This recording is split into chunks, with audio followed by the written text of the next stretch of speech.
Flip it on. Boom. I never do the intro. Right.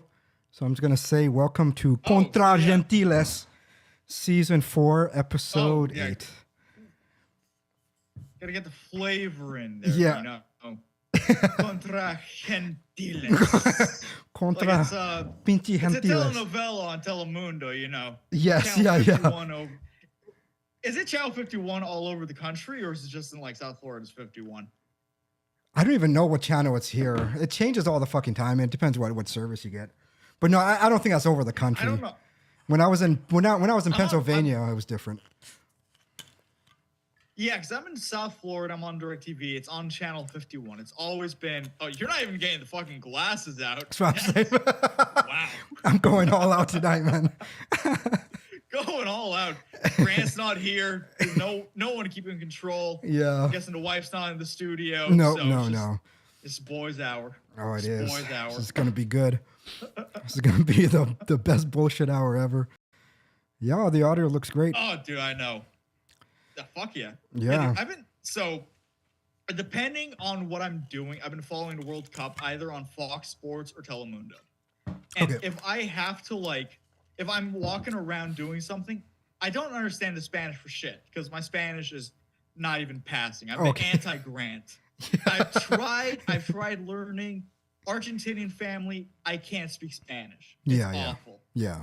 So I can't understand these guys, even though they're this year is pretty clear. It's like they got one Mexican, one Brazilian for some reason. And then they got the classical guy. I forgot his name, but he's the one that made famous the screaming goal.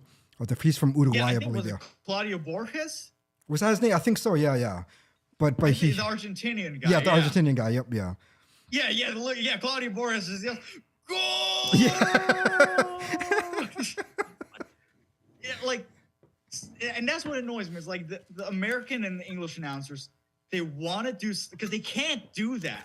They don't have it in them to do it. No. So they want to try to talk about talk about the player's background, what's on the line. Yeah. But no one cares. No. Who cares?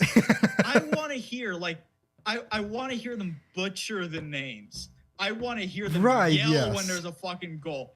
I want to hear the hype when they're in the fucking goalie's box and they're about to make that kick. Yeah. I want to hear either the hype or the disappointment. It's painful because if I can't watch in the eye, I have to listen to the American guys announce so I know what's going on. But it's never as fun. No, yeah, I can't watch it in English, man. The Brits I could kind of watch because I got a little used to it, but the first World Cup I ever saw was with my dad in 1990 World Cup. So I was 8 years old at that point. Oh, wow. Yeah, that was the first one I ever really watched. You're fucking old. Yeah, I know. And so first one I watched was 2010. Yeah. And back then, it was like most sports. It was a little bit more different. It was, I think it was a little more intense. Yeah. I remember there was this one match when the Argentina lost and they were walking off the pitch and they had blood all over their shirt. And it was just there. You know what I mean? I was like, that's pretty fucking badass. And then the 94 World Cup I remember the most because that was when I was a little more developed. You're 8-year-old mind, but once you're 12 years old, you're like, fuck, you remember a lot more. And so that one, and so I always watched it in Spanish just because my dad watched it. I watched it with him first and then I continued to watch it with him. And so the first time I ever heard an English announcer was actually in 1998. And that's the year I was born. Yeah, was it? That's the first time, and so the first time was actually because of video games. We're playing FIFA, and the first FIFA I got was 90. Well, not the first one, but the first 3D one with announcers because I got it for the Super Nintendo and Sega Genesis, but there was no announcers back then. You just played, and so that was the first time I heard it. I was like, oh, that sounds kind of dull. And then they had an option to change it to a Mexican. I was like, I would rather listen to the Mexican guy. Yeah, and and so it doesn't seem like soccer to me if it's not in Spanish. No, that's the thing. Even to me, so you know how Argentinians are. They're a special breed of people. Yes, yeah. They're very, very prideful. So if you're not speaking their way of Castellano, then you better speak another fucking language because they are very up their own asses. Yes, yeah. So it's not like I didn't grow up in like a Spanish speaking household. Like, sure. So, my grandma, she only speaks Spanish. And I don't need to communicate with her because abuelitas, they just need to talk. You don't need to talk to them. They need to talk to you. Right, so yeah. I just have to know the very basics of what she's saying. Like, sí, no, sí, pero ¿qué vas a hacer? ¿Qué vas a hacer? Just, let her keep rambling. Yeah. So I don't actually need to know whatever I learned in schools or on language apps, never good enough for my mom.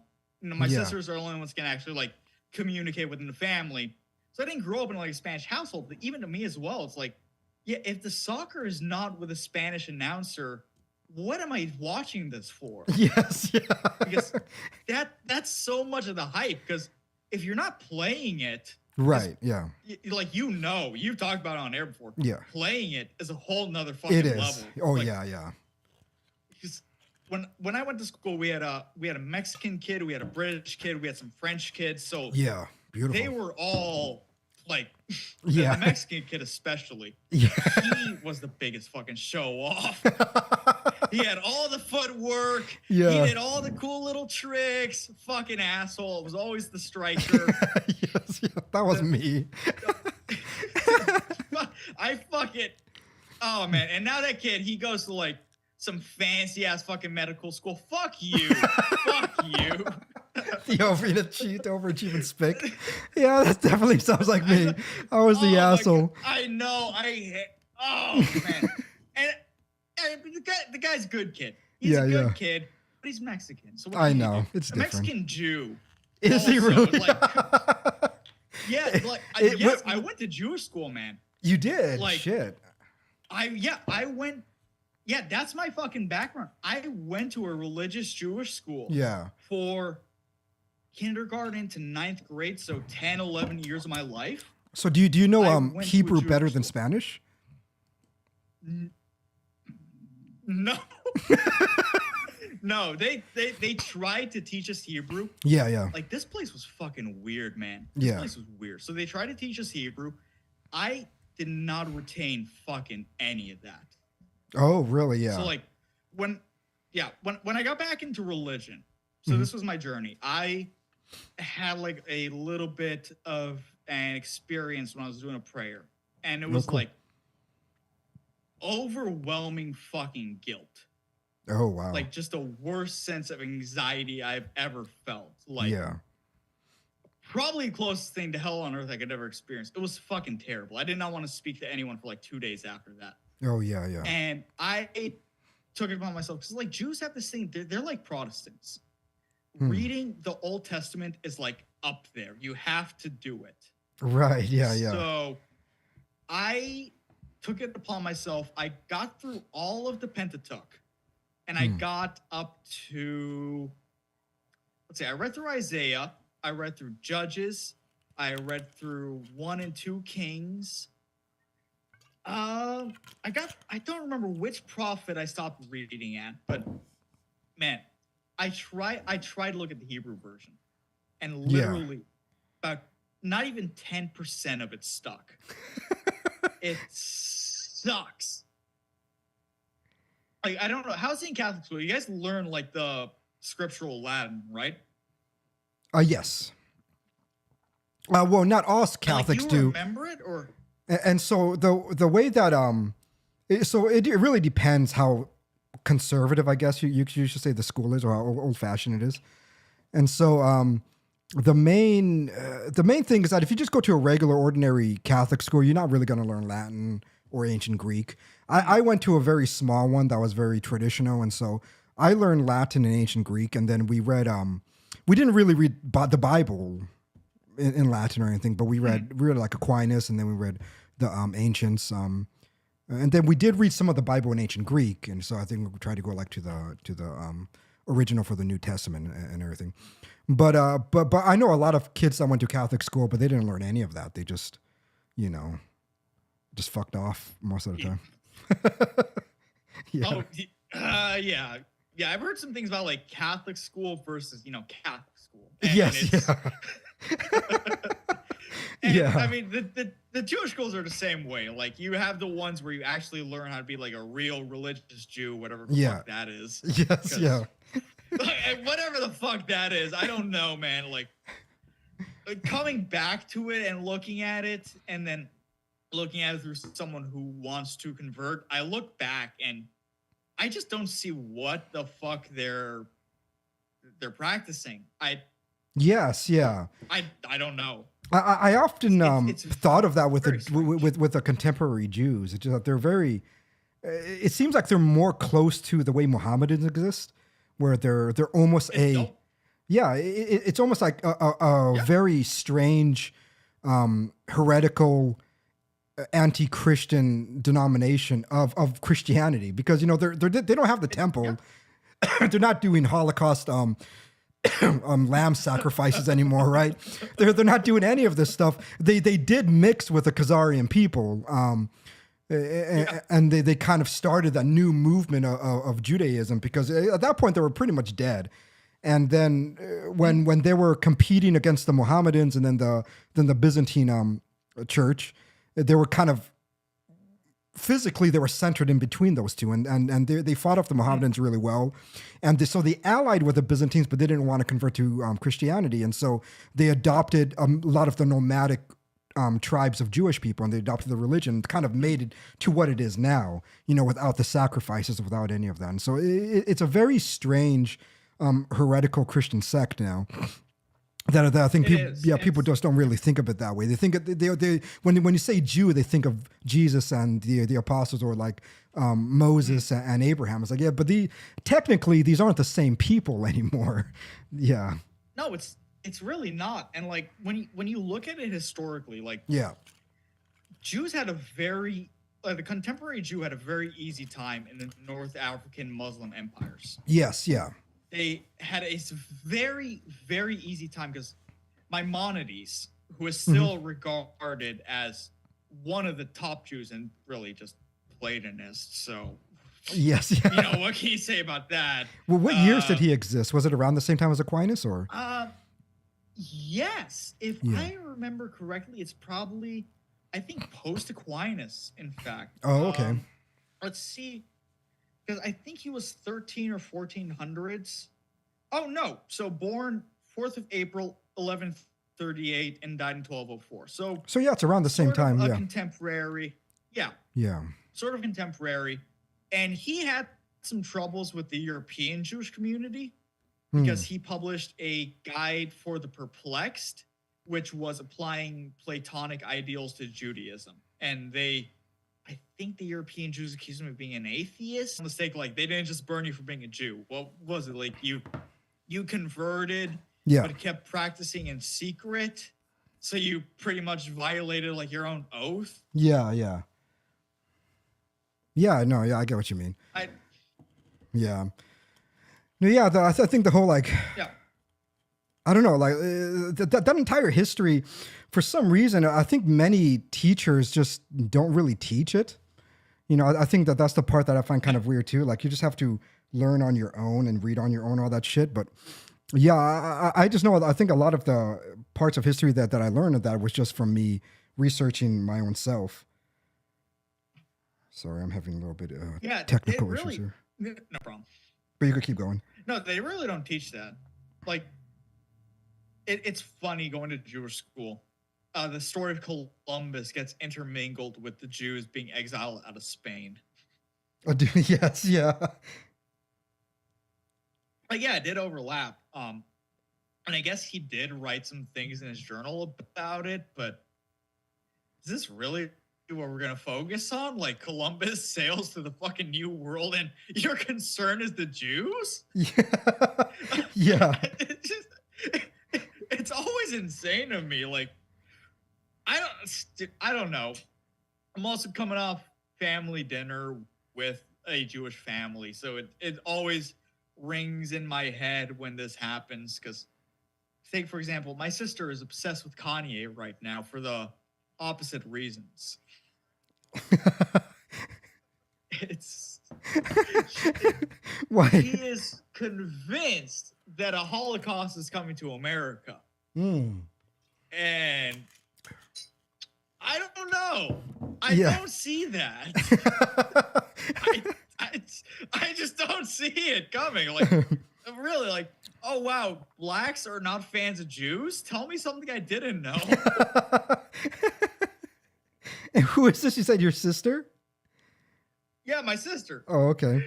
She has been, ever since Kanye first spoke up, Yeah. she has been obsessed with this crap, and it is such a struggle to not piss off the family at dinner. Yeah. Oh man. So is more of your family pretty more leftist or? I mean, yeah, that's the difficult part. Like, you know how it goes. Left-wing people, they settle down, have family, and they sort of get stuck in a period of time where that is where they're at. They thought that was okay, and everything after that is bad. Yeah. So, yeah, a lot of my family is like that. So I got two older sisters. One of them, she actually lives in Brooklyn. And oh, wow. Okay. yeah. And she has been fine with everything that happened in Brooklyn until she had a daughter. And now with her little 1-year-old baby, she's realizing how much bullshit there is going on around her. Oh, wow. Yeah, yeah, yeah. With the trans crap and all that. Oh, yeah. Damn. Because, dude, let me tell you, she's been living in Brooklyn since I was like 11. So I've visited her several times over the last 13 years. And Yeah. I've seen the downfall. There used to be attractive women in that part of New York City. They don't exist anymore. Yeah. No, they've either made themselves ugly or gone quote unquote trans. Yeah. So I now think- all of a sudden she's realizing like, hey, maybe I should put my daughter in a religious school. Yeah. So for all the shit I talk on Jews, yeah. still a Jewish school in Brooklyn is better than letting your daughter go to a public school to Of course, become right? one of Yeah. those fucking freaks. Yeah. But and then my other sister, literally she was a liberal, then she became a Republican voter, and now because of Kanye, she's saying she's never going to vote a Republican again. And I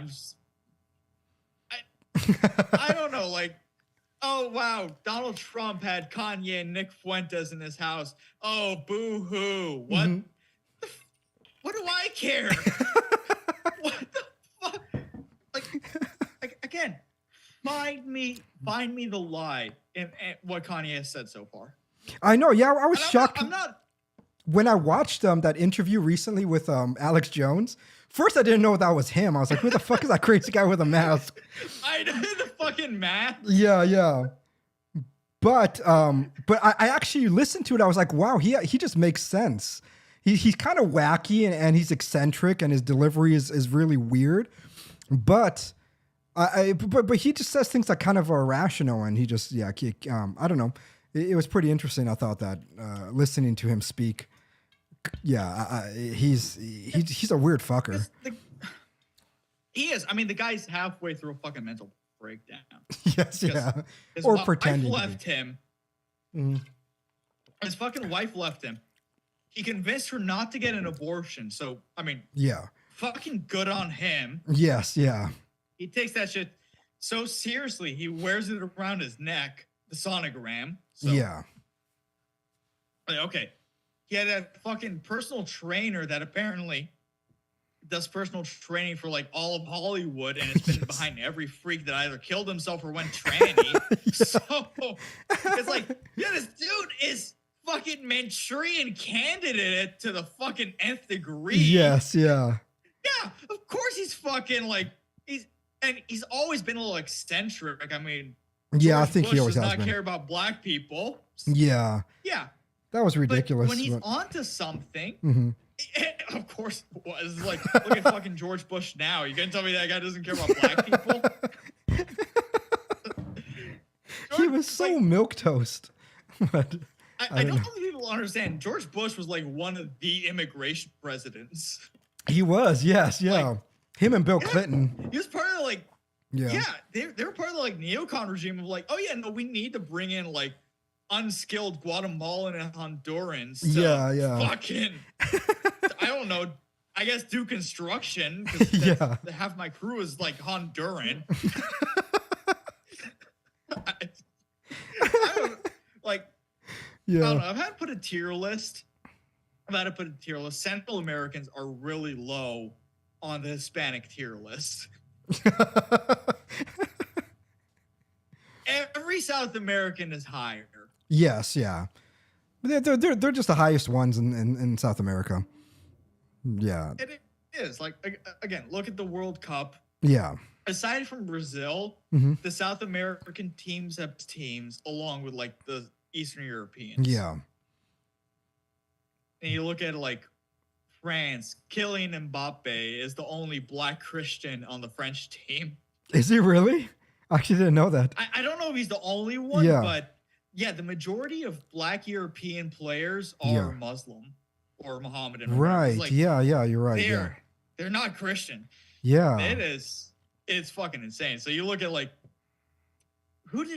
Germany played Spain, which was majority white on their team. Then Costa Rica. Costa Rica. And Costa Rica also was like, there's a couple of sort of, how do you put it? Like swarthy guys. Yes. Swarthy, you know. Because they're not fully like mestizo, but you can see like where it comes from in them. Yeah, definitely. Senegal was in that no, Senegal was in the Dutch group. They were in Group A. Right. I think they won first place in Group A, right? Or I can't remember. They did, yeah. Yeah. No, actually they got second. The Dutch somehow turned it around with their shitty fucking team. Did they? They're playing like ass this World Cup. Yeah. Yeah. I don't know how far they're gonna make it. I'm so glad Germany got eliminated. Was my first World Cup. Oh my gosh, dude. I was so happy about that. Because they were it's 7 teams. 7 teams that we're gonna go to this fucking Mohammedan country and preach about gay butt sex. We're gonna wear our armbands of one love and fucking oh man. When England couldn't score on the USA after taking a knee for their national anthem, I was so fucking happy. I know, yeah. Like, get fucked, you stupid assholes. But who was so let's see, World Cup standings. Who was in Costa Rica, Japan, Spain, and Germany. So it was insane seeing Japan actually beat Spain and Germany. I know. That's impressive. When I looked at the groups back in August, I was like, oh yeah, this is gonna get up, this is gonna get up, this is gonna get up. I was about half right. Okay, I guess 2018 Germany didn't get into the knockout stage, but Germany, they have 4 World Cup titles or 6 World Cup titles? I think it's 5. And they can't, 5 or 6, somewhere around there. Yeah, it's either them or Brazil has 6. I can't remember. Yeah. They're one of the most successful teams in the World Cup's history. And they can't get out of the fucking group stage. I know. They played like shit. They won in 2014. I think 2014 was 2014 they won the World Cup. Yeah. Against Argentina, which the Argentina-Netherlands game was the most boring game I've ever seen in my life. It was so, and it pissed me off because both teams were so good on the offense for that entire cup. Right. And then they get to the semifinals. And it's like, oh, well, we're both going to play defense the entire game. What? I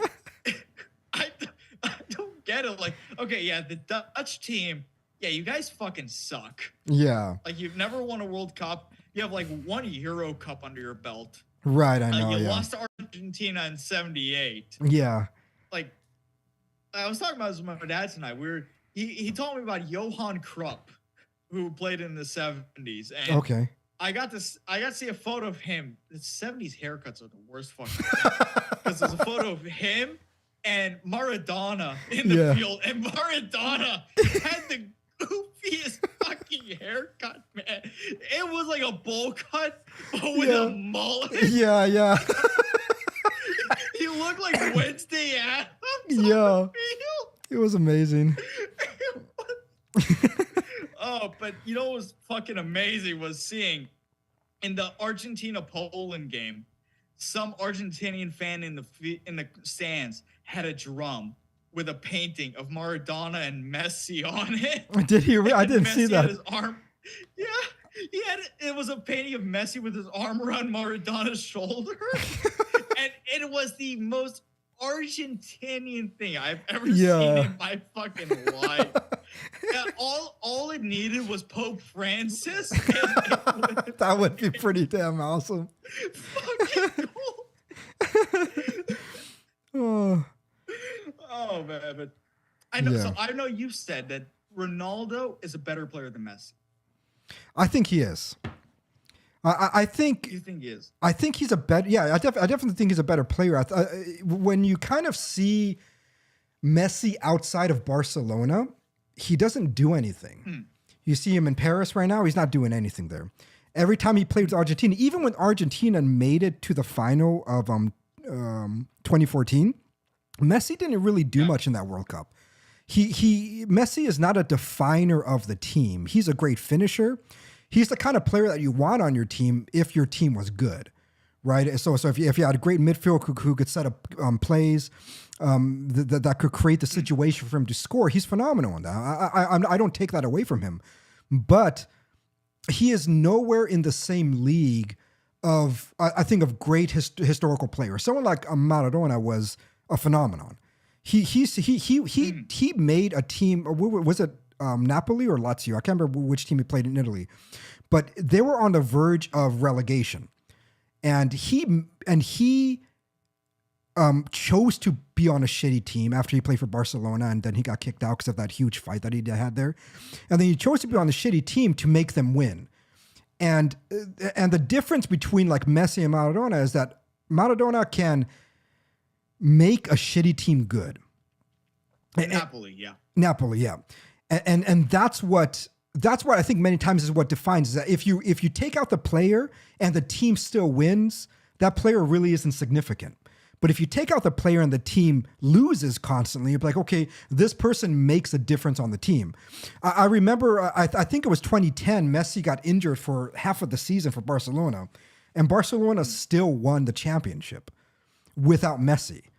And that to me is a sign of somebody who really doesn't make that much of a difference. He's expendable. You could replace him. I think he got replaced by Cesc Fabregas, who is nothing.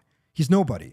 But during the time that he replaced Messi, he was scoring the goals. Why was he scoring the goals? Is because you had Xavi, right? And you had who's that bald dude that scored the winning goal in the 2010 World Cup? I forgot his name.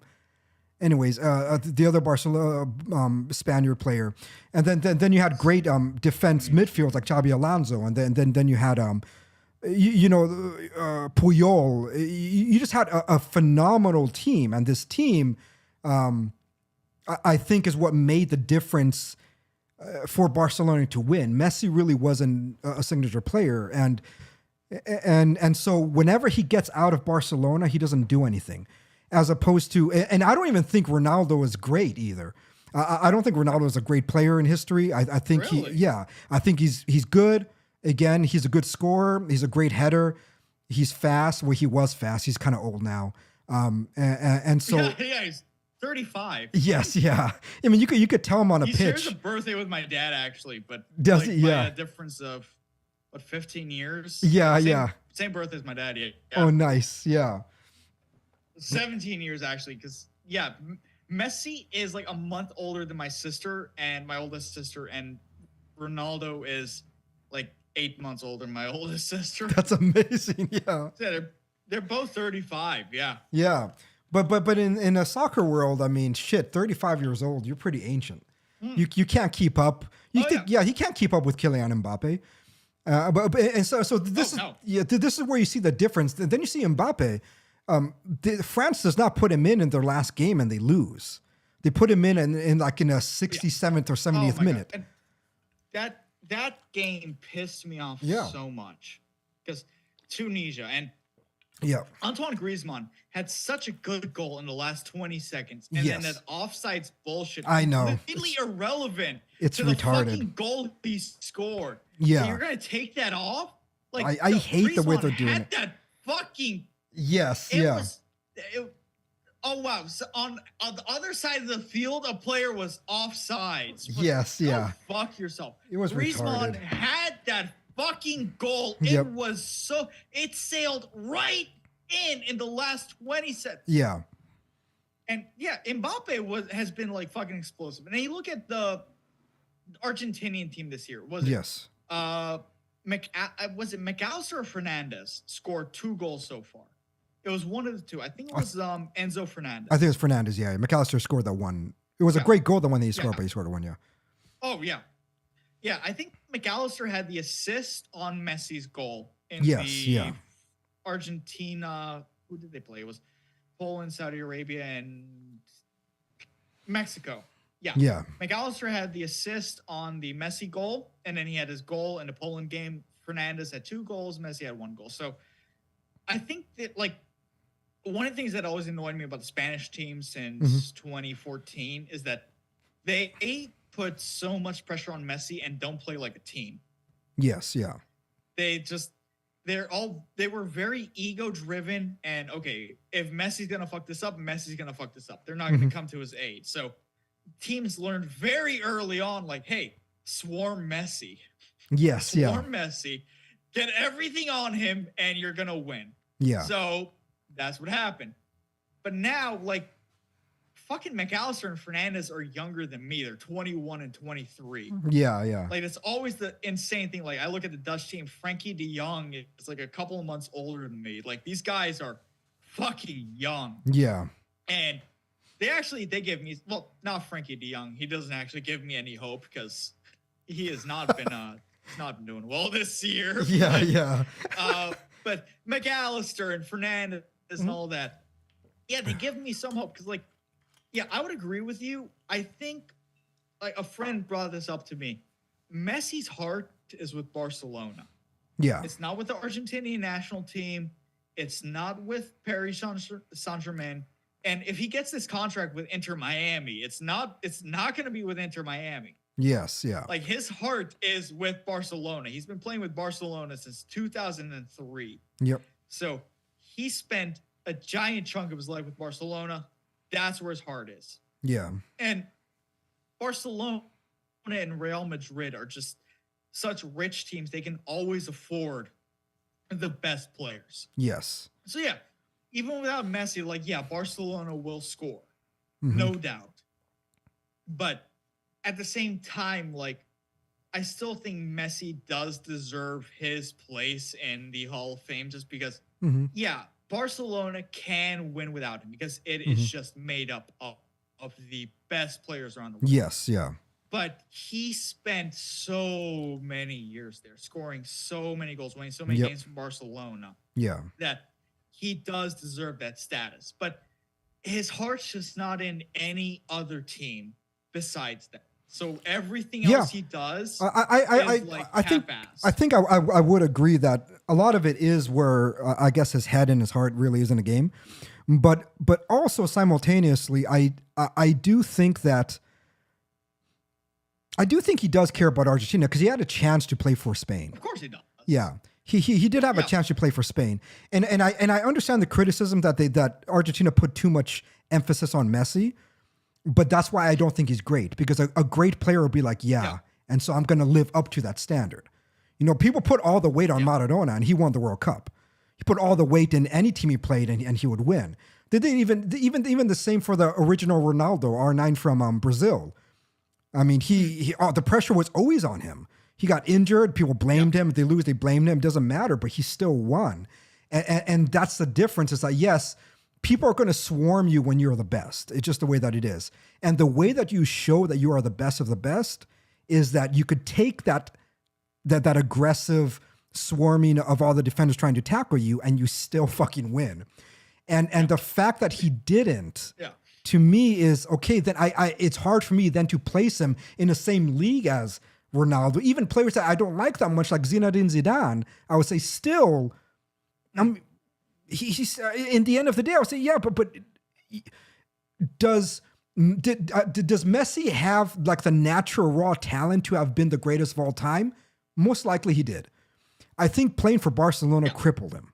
I think playing for a good team crippled him because he doesn't know what it's like to play for a shitty ass team. He doesn't know what it's like to step it up that much more.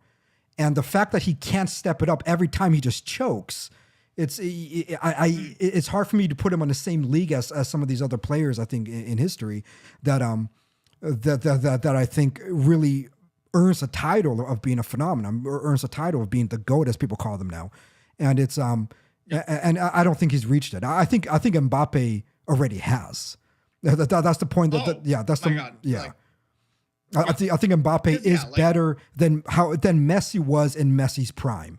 I've seen both of them play in their prime. And I'll say Mbappe for me is much more impressive. When he enters the field, it's a different team. So it's a completely different team. Whether it's Paris or whether it's for the national team, you take Mbappe out, it's different. You put him in, boom, he changes the entire environment. They attack more, they're more aggressive, and he's a leader. And him as a figure, I think he's just more profound. While Messi never was that. Messi was one of the best finishers that we have seen in all time, but that's about it. I think he scored tremendous goals. Iniesta and Xavi, I think, were much more instrumental for Barcelona's success for the golden years, because when they left the field, Barcelona did choke. If you didn't have Xavi and Iniesta, they choked. And I think those two were prime in making them great. They were prime in Spain winning in 2010. It was like those two were just amazing players, and I think they made a bigger difference in the way that the team played than Messi ever did. Even in his best, Messi never was the one who made the team what it is. And so I think that's why I have a little bit issues with him. It's the same thing with Ronaldo. Ronaldo was a great finisher, but you put him in a mediocre team and he plays mediocrely. You put him in Manchester United, he plays. He's good for Manchester United, but they don't win. You put him in Portugal. They won Euro Cup, and guess what? Ronaldo was injured in the final game, and they still won. And so it's like that's what my point is with this generation, with this past generation. These past, I would say, like probably 10 years, 10, 12 years. I think that it was the lowest quality of players that I have seen since I started watching in the 90s. I think I saw higher quality players out through there. It got low, and I think it's just going up again. And I think so someone like Kylian is really showing them where a player can go. How great a player can really be. So he gives me a lot of hope for the game to be back to the, I think to the greatness and the focus on such great players that, that I think the Messi and Ronaldo era, in the end, when people reflect back on it like 20 or 30 years from now, they're going to mostly focus on what they didn't accomplish more so than what they did accomplish. But yeah. Yeah. No, I think you're on something there, because like you look at them and you give them the penalty. So like you give Messi or Ronaldo a penalty kick, and they choke. If aside from that, that Polish goalie kept Messi out of that penalty. Yes, but,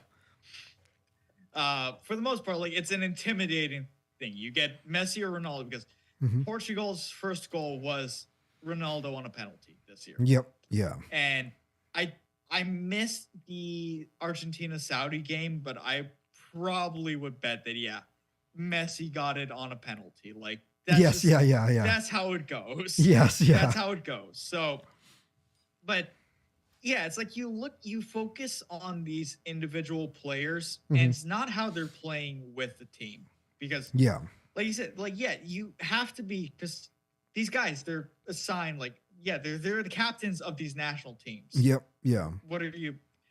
How are you leading? What are you doing? Is it actually working in your favor? Because like the last time the Netherlands actually did well was with Arjen Robben as Yes. the captain of the team in 2014. Yes, yeah. And they got to the semifinals. They got to the semifinals, yeah. and then like the Dutch team always does, they choke under pressure and they can't fucking close it. So it's the Dutch just doing general it life. It hurts because it's literally half of my heritage. Like oh, is it? Yeah. Almost born.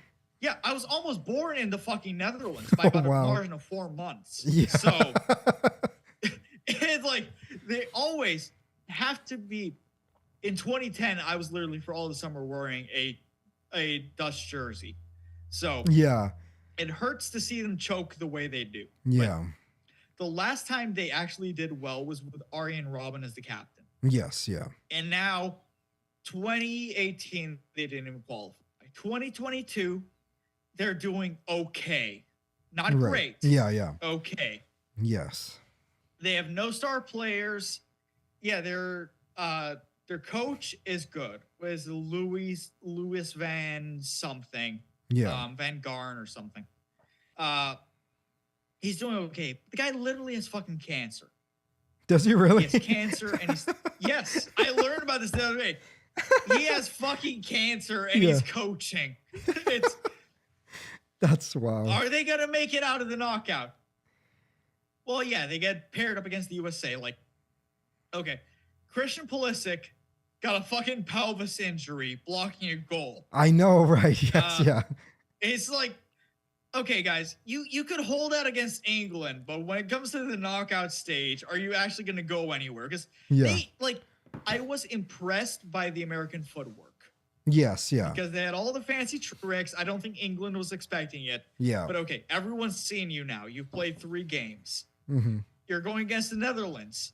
Now, they're not amazing at finishing, but for the first few stages, they usually do pretty good. Yeah. Have fun. That's all I can say. Like, okay, let's see.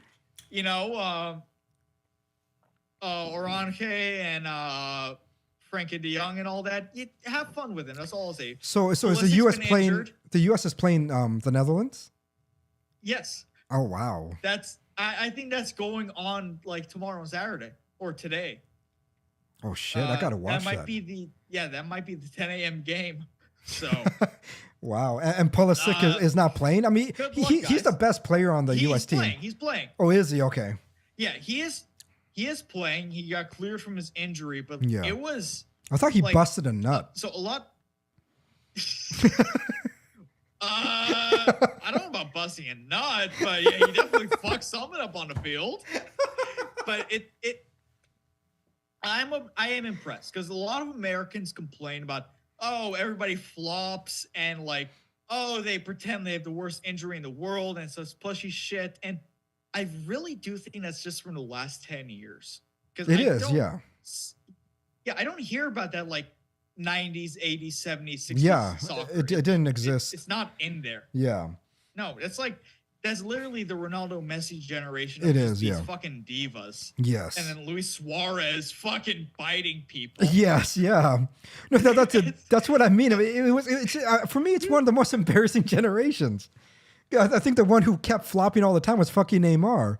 I was like, why do you keep falling? Like somebody just touches you and you fall and you scream, ah! It's like, fuck, just get up, man. Come on. It's an embarrassment. It's so pathetic. Yeah. It's so pathetic. And it's turned off so many people from it. But I've been impressed that people have stopped. Only the teams that are the only teams that are getting disqualified are the ones that are pulling the flopping shit. Yeah. Like they're not like Belgium.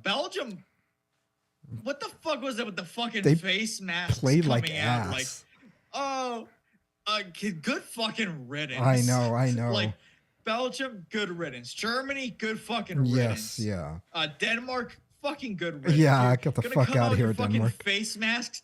You're heading balls like 10 fucking yards into the field, and you're gonna come out with your fucking face mask? Like, I need my pressure mask to stay Go fuck yourself. I know. You take this ball. It's flying at I don't know, 30 miles an hour. You head it 10 yards into the field, halfway across the fucking field.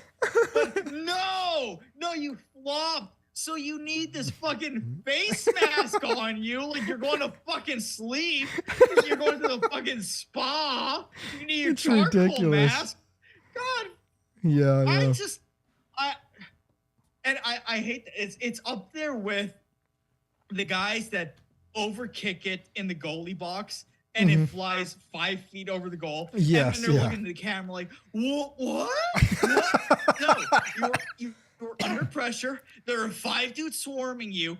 You didn't have time to aim. Yes. It fucking happens. Don't look confused Yeah. that you don't have the magic touch.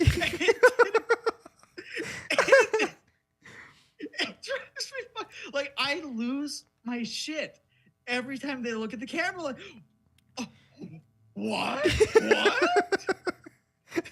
you overshot it, asshole. And I'm not saying I can do better. Yeah. I'm not a fucking pro level player, but of course, yeah. Yeah. I wouldn't know where I fucked up. Yes, yeah. It just drives me insane. But yeah, no, I've been seeing a lot less flopping. Like, yes, yeah. I don't think France had any floppers. England didn't have any floppers. America, the only time like they did that shit was like when Christian Pulisic was actually injured. Right, yeah, that's actually falling. Yeah, he got like a legitimate knee in the back of his spine. Right, yeah. It was I know. nasty. No, I think this is the only complaint I have about this World Cup is a stupid replay that the referee has to look at and the overcalling of all the damn. Oh no. That, but other than that, I think it's a great World Cup. It's intense. Oh.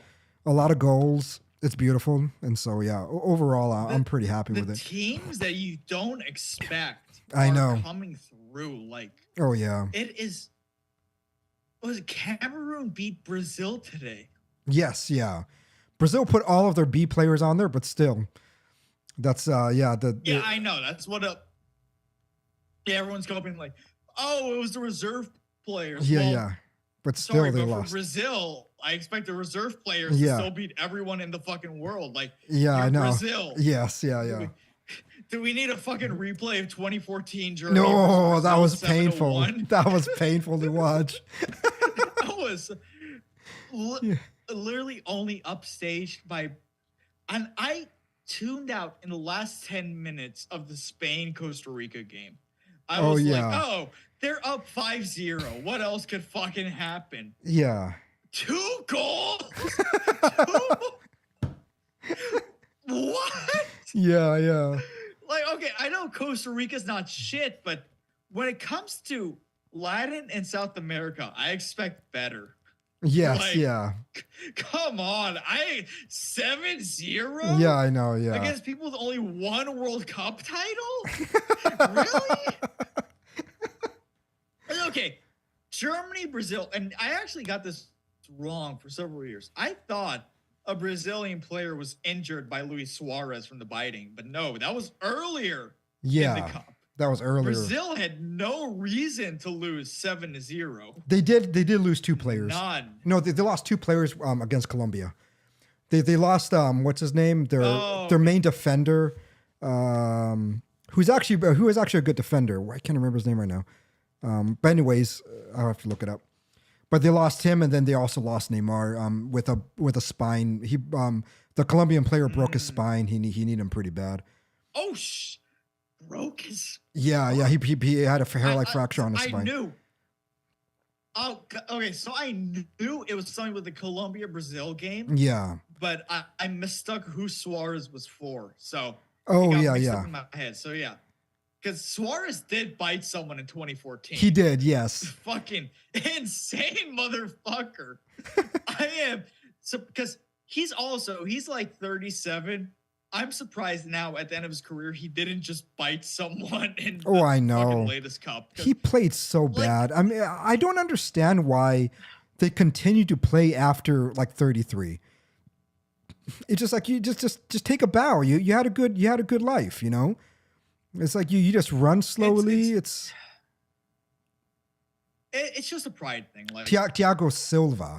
So Thiago Silva got injured. He got a red card in Colombia game, and then they also lost Neymar, and they also lost another midfielder. So yeah, they were down, but they still should not have lost 7-0. I mean, I thought that's still embarrassing. Again, it's Brazil. I'm pretty sure Brazil has the most World Cup titles out of every country, and they lost 7-0. That is I was pathetic. So pissed. I was like, yeah. Oh, dude, because I remember I was going to an Argentinian bakery to get some things for my grandma. Yeah. And the game was on. And because there's like a surprising amount of Argentinians in Miami. They just don't show themselves. Oh, okay, yeah. But they were all in the bakery that night. And my parents and I, we walk in and we see, oh, the game's on. Oh, Germany's up like 2-0. Yeah. Okay. Well, I go back. We're driving back. I check my phone. It's like, oh, they're up 4-0. I check again. And like 37-0. Yeah. What the fuck? You're Brazil. Yeah. You are Brazil. Your fucking mulattoes in the favelas do nothing but play soccer and rob people. Yes. And you lost to Germany. And, not to say that because Germany now is a shitty team, apparently. Yeah. Back then, Germany was strong, but yeah. Yeah. They were still the shit. Yeah. And you're going to lose like that? Yeah. Good Lord. Because, again, 2014, that's the year Germany took it home. It is, yep. Yeah. And they were playing in Brazil. And that it's so embarrassing. It's like, wow. No, you guys... it was Brazil that year. Yes, yeah. Fuck. It was just an embarrassment. Bad. I was like, wow, I didn't even want to watch anymore. I was like, that was just, that hurt. Oh man, it's like, it's so bad because Argentina is obviously my number one team for South America. Yeah. If any team is going to get through, I want it to be Argentina. Yeah. But if they don't, then out of South America, like Brazil is the next obvious step. Yes, yeah. Chile doesn't get in. No. Uruguay does not deserve to fucking get in with Luis Suarez on the fucking team. Literally, it was like 2010, 2012, and 2014. Yeah. He bit people in 3 different fucking tournaments. Yeah. And now, okay, you're 37. Just fucking bite someone. What do you think you're gonna play the next fucking cup? You're gonna be You're gonna be in your fucking 40s, dude. I know. You're getting outran by everyone because Kylian Mbappe is like under 26. McAllister is he was like 18 in the last World Cup, so he's only 22. Yeah. Yeah. And France won the last I know. World Cup. Yeah. It's so. Enzo Fernandez is like 23. Alexi McAllister is like 21. Mm-hmm. Mbappe is like 22. Like. You're out. You're fucking that's why Messi is looking at a contract with Inter Miami because the MLS is so shit. Yep. That this is literally it's even worse than Ronaldo going to Juventus. Because who cares about the Italian league? No one. I know. Boca Raton for soccer players. Yes, yeah. They used to be fucking retire. They used to be great, but I don't know what happened to Italy. Yeah. And they're not a bad country for soccer. No, I think they have it anymore. I think they won 3 World Cups. Yeah, the Serie A league used to be the shit, People would watch it all the time. Great players used to play there. And now they're a joke. And didn't even qualify for the World Cup. It's like what is wrong with you guys? Yeah, when's the last time they qualified for the World? Because they didn't make it in here. They didn't make it in 2018. No, they made it in 2018. I don't think they made it in 2014. No, they made it. Yeah. This is the first time they didn't make it in, I think, over 30 years, 30 or 40 years. No shit. Okay, I didn't need to see this. World Cup 2018. So they didn't make it in 2020. Oh, hold on. Let's see. Croatia has been doing surprisingly well. Yeah, they won, I think, 3rd place last time. Or at least they play the 3rd place game, yeah. This is really just showing soccer is the Catholic man's sport. I know, yes. It just is. Sure, you get a couple of Protestant countries, but it's the Catholic sport. I It mean, is. come on, dude. Every We're looking at, Catholic nation loves it. Argentina, Poland. Yeah. Really? Come on.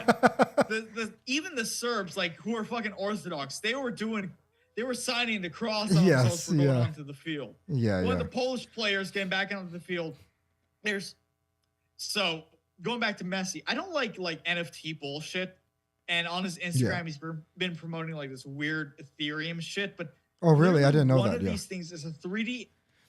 One of the things is a 3D animation, and it's him signing the cross. Oh, I saw that. Yeah, in yeah. his 2022 model. Yeah. It's like, come on. It's like, yeah, you have to at least love Ronaldo and Messi for being fucking devout. Like, oh, I know. Yeah, every time I do love Messi that. scores a goal, it's like signing the cross and pointing at the sky for his grandma. Like, yes. Do you get any more Catholic than that? I actually don't know any. Your grandma? I don't know any great soccer player that wasn't Catholic. I think all of the greatest of all time were Catholic. Pelé was Catholic. Maradona was Catholic. You know, what's his name? I think that Dutch player Johan Cruyff was Catholic. He could have not been. Let me see that. Yeah, check if he was. He could have been Protestant. But I'm pretty sure he was. I'm sure he was Christian at least. But yeah. Oh God, his 70s fucking haircut, it trips me every time I say it. And he played for Barcelona. Yeah, yeah. Hendrik Johannes Cruyff. What the fuck are these Dutch names?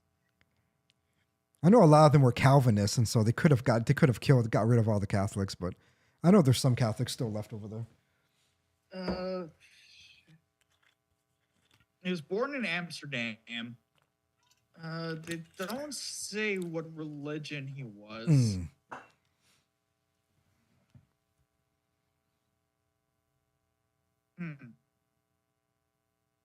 Say, you don't know, because like Southern Holland could always be Catholic. I know. It's always a possibility. Yeah. It's very, because literally the only reason Belgium exists was England deciding to fuck over Netherlands and France. Yeah.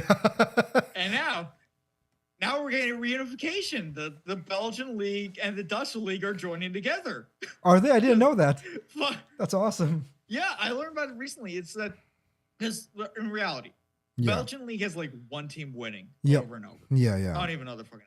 The Dutch league is like Ajax has won 33 times. Yes, yeah. And then the other two are Eindhoven and Feyenoord. So yeah, where's the excitement?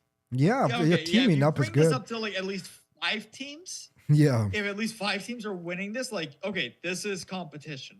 Yeah. But if it's just like, okay, 2 teams in Belgium and 3 teams in the Netherlands, that's fucking nothing. Yeah. Like, okay, yeah. Why would I ever tune into the area division if I know Ajax is gonna win again? It's like the Bundesliga. Why would I tune into the Bundesliga? Okay, Bayern München is gonna win. Yes, they're going to win. Yeah, it's just, Munich is gonna win. Why would I tune in?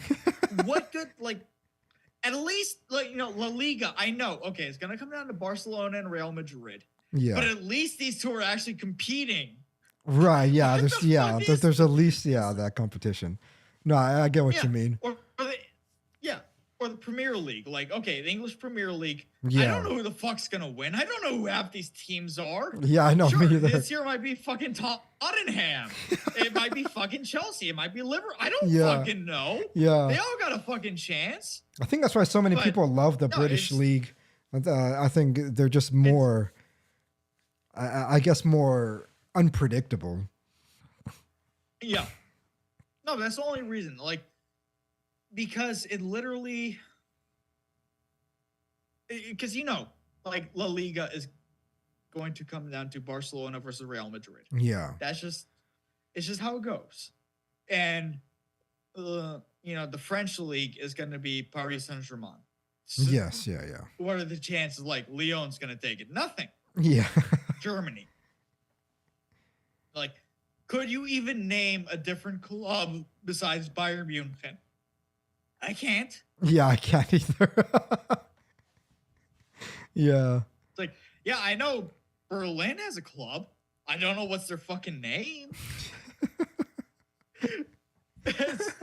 And okay, there we go. I know. So in the Dutch league, I know it's Ajax, Eindhoven, and Feyenoord, or whatever, however the fuck you say it in that stupid fucking language. Yeah. But I think Ajax is the only team I know from them. I know. Yeah. Yeah. It's like, come on, man. It's I don't. It astounds me. Like, yeah, the UEFA doesn't actually matter as much as it should. Yeah.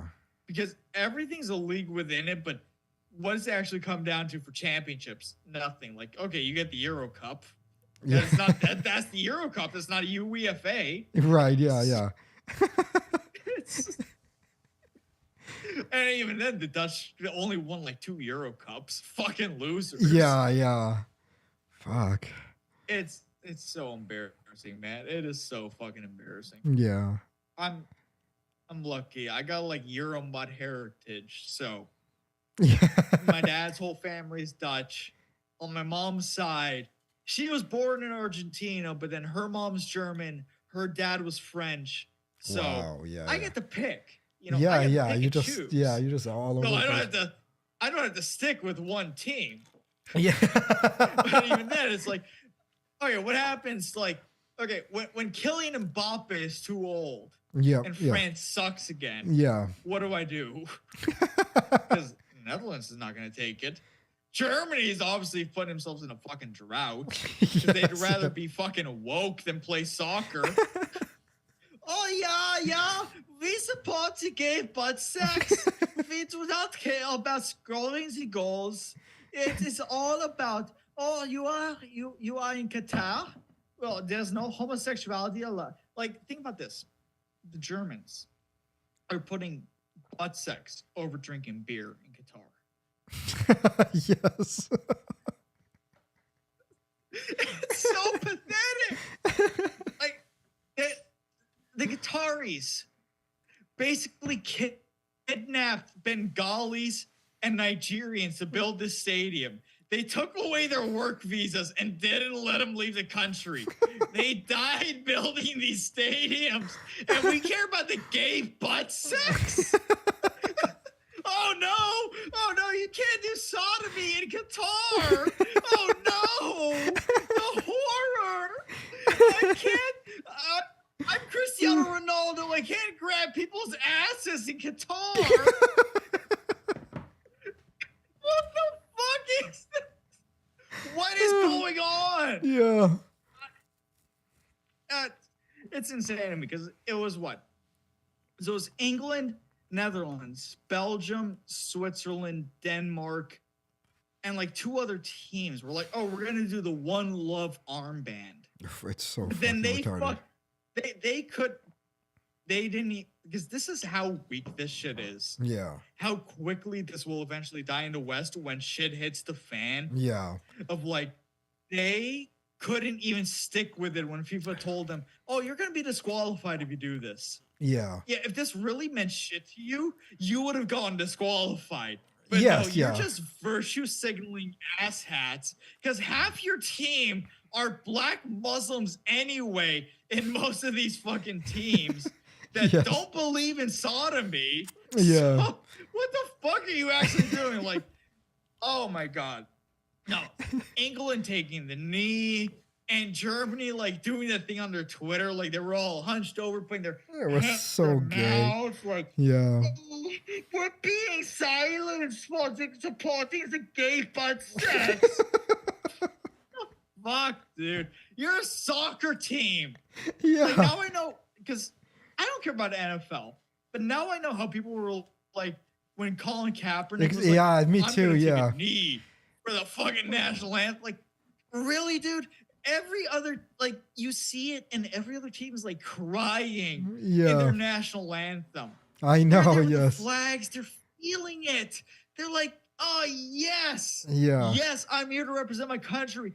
Even if we lose, we're gonna give it our all. Cause like, at least like Tunisia, Cameroon, all that shit, they gave it their fucking all. Yeah. When they were about to lose, and these people are crying in their fucking national anthems. They're giving it their all. They're doing everything they can for the country. Yeah. And England takes a fucking knee.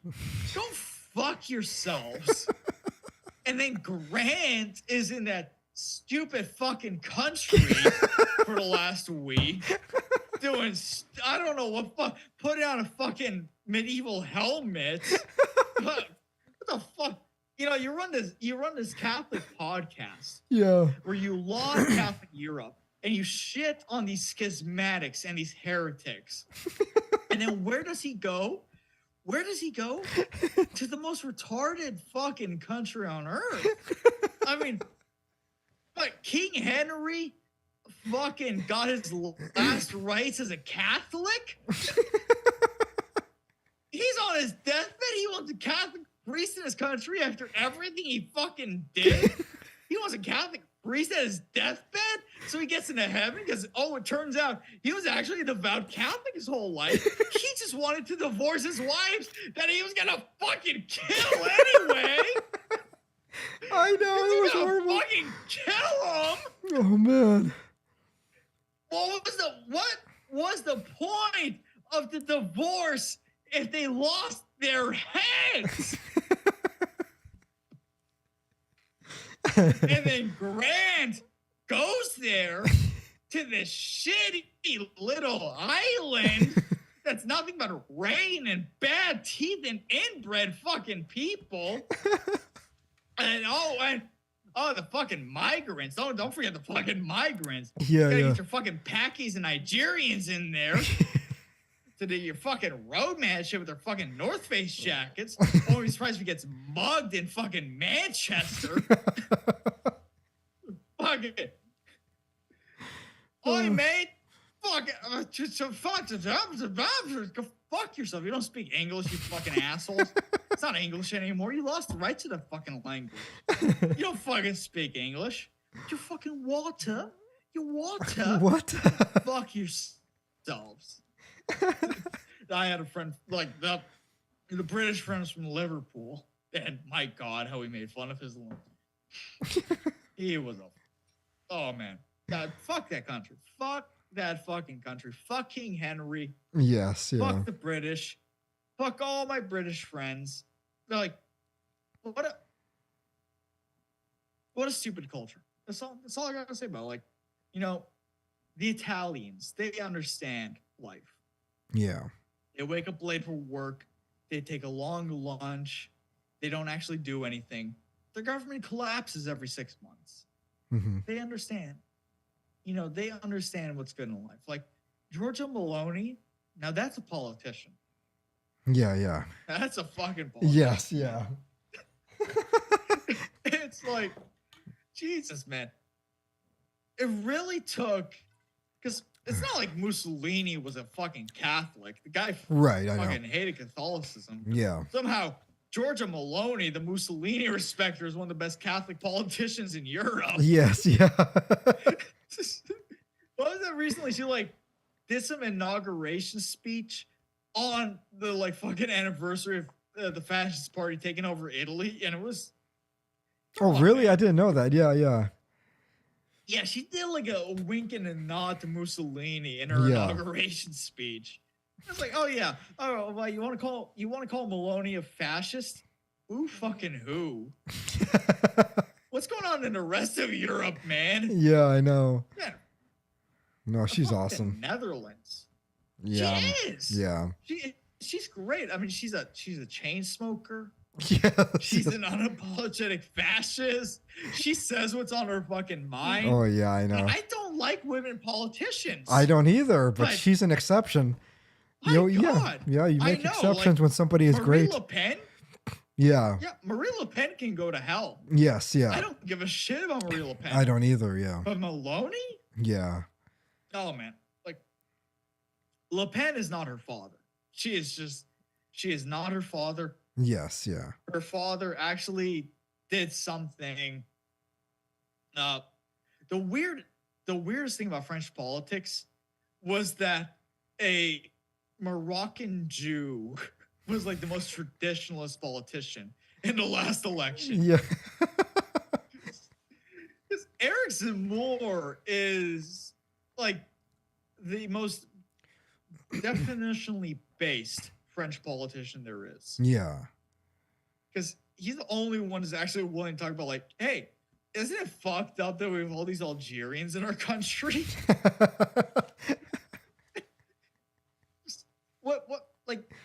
What is that? Like, was Rome accepting people they conquered as Roman citizens? Yeah. No. No. Towards the end they did, but that's why they collapsed. Yeah. It's like, so you were part of conquered territory, but you get the full rights as a homegrown citizen? Yeah. What? So no, Algerians and Tunisians and all that, they get to come in and just be full, like this Paris look like, because you've been in Europe, does Paris look like Paris that you knew in the past? Oh, I mean, there's a lot more immigrants there now. I mean, that's really what you really notice. Yeah, no shit. Yeah, most of Europe, I just noticed that there's just a much larger population of Africans. I mean, when you think of when you live over there, basically, when you think of the immigrants coming in, they're all Africans. They're all Mohammedans and everything. So yeah, it's they're changing the landscape of the entire fucking continent. Yeah, I don't think I honestly don't think it's ever going to be reversible. I think it's just that's the way that it is. I mean, with enough dramatic action, it can be. But yes, the balls for that. Yeah, it would have to be quite dramatic. But the reason I don't think is the reason why I don't think it's reversible is because they're starting to fuck. At the moment they start to fuck, they're producing. That is the issue. Yeah, they're producing children, and you give it 2 or 3 generations, it's like that entire continent now is just becoming something different. And even though a lot of them do just stick with their kind, it's very different than the U.S., where I think people tend to have more interracial couples. I know in the past about 10 years, Europe is starting to adopt more interracial couples and everything, and it's just becoming normal. I knew many French people that just loved Mohammedan women, and they just started to fuck them and starting to have babies and everything. So, yeah, it's gonna. No, it is unfortunate. Yeah, I find it very hard to see that it's going to change just because of that. That's not. Yeah, it's. I think the French, the Italian, definitely like the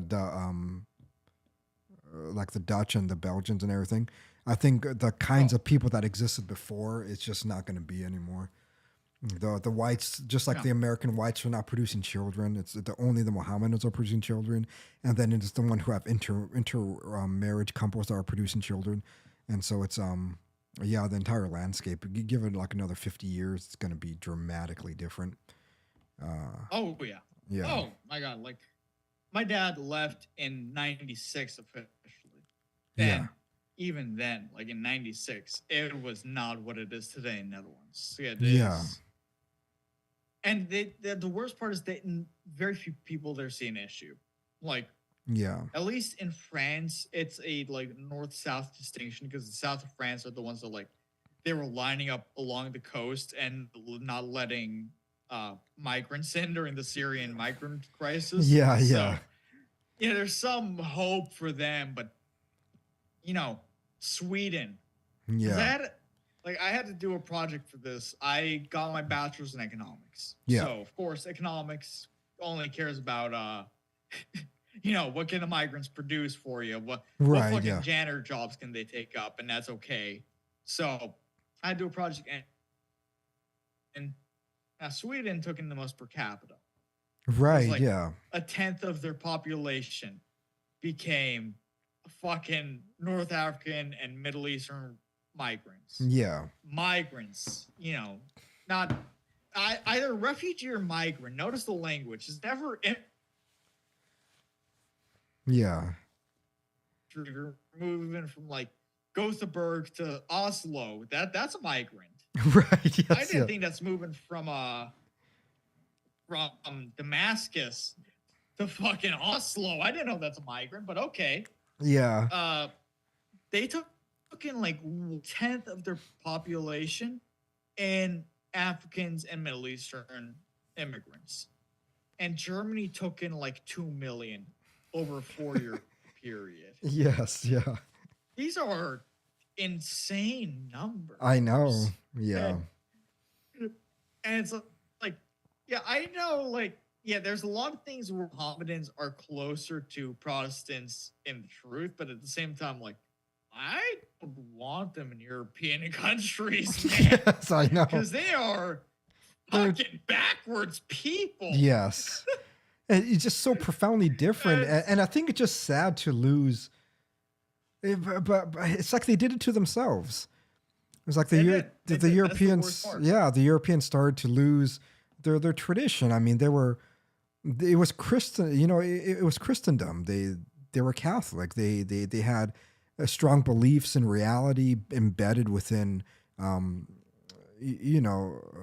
guess, Christian worldview, Christian transcendentals and everything.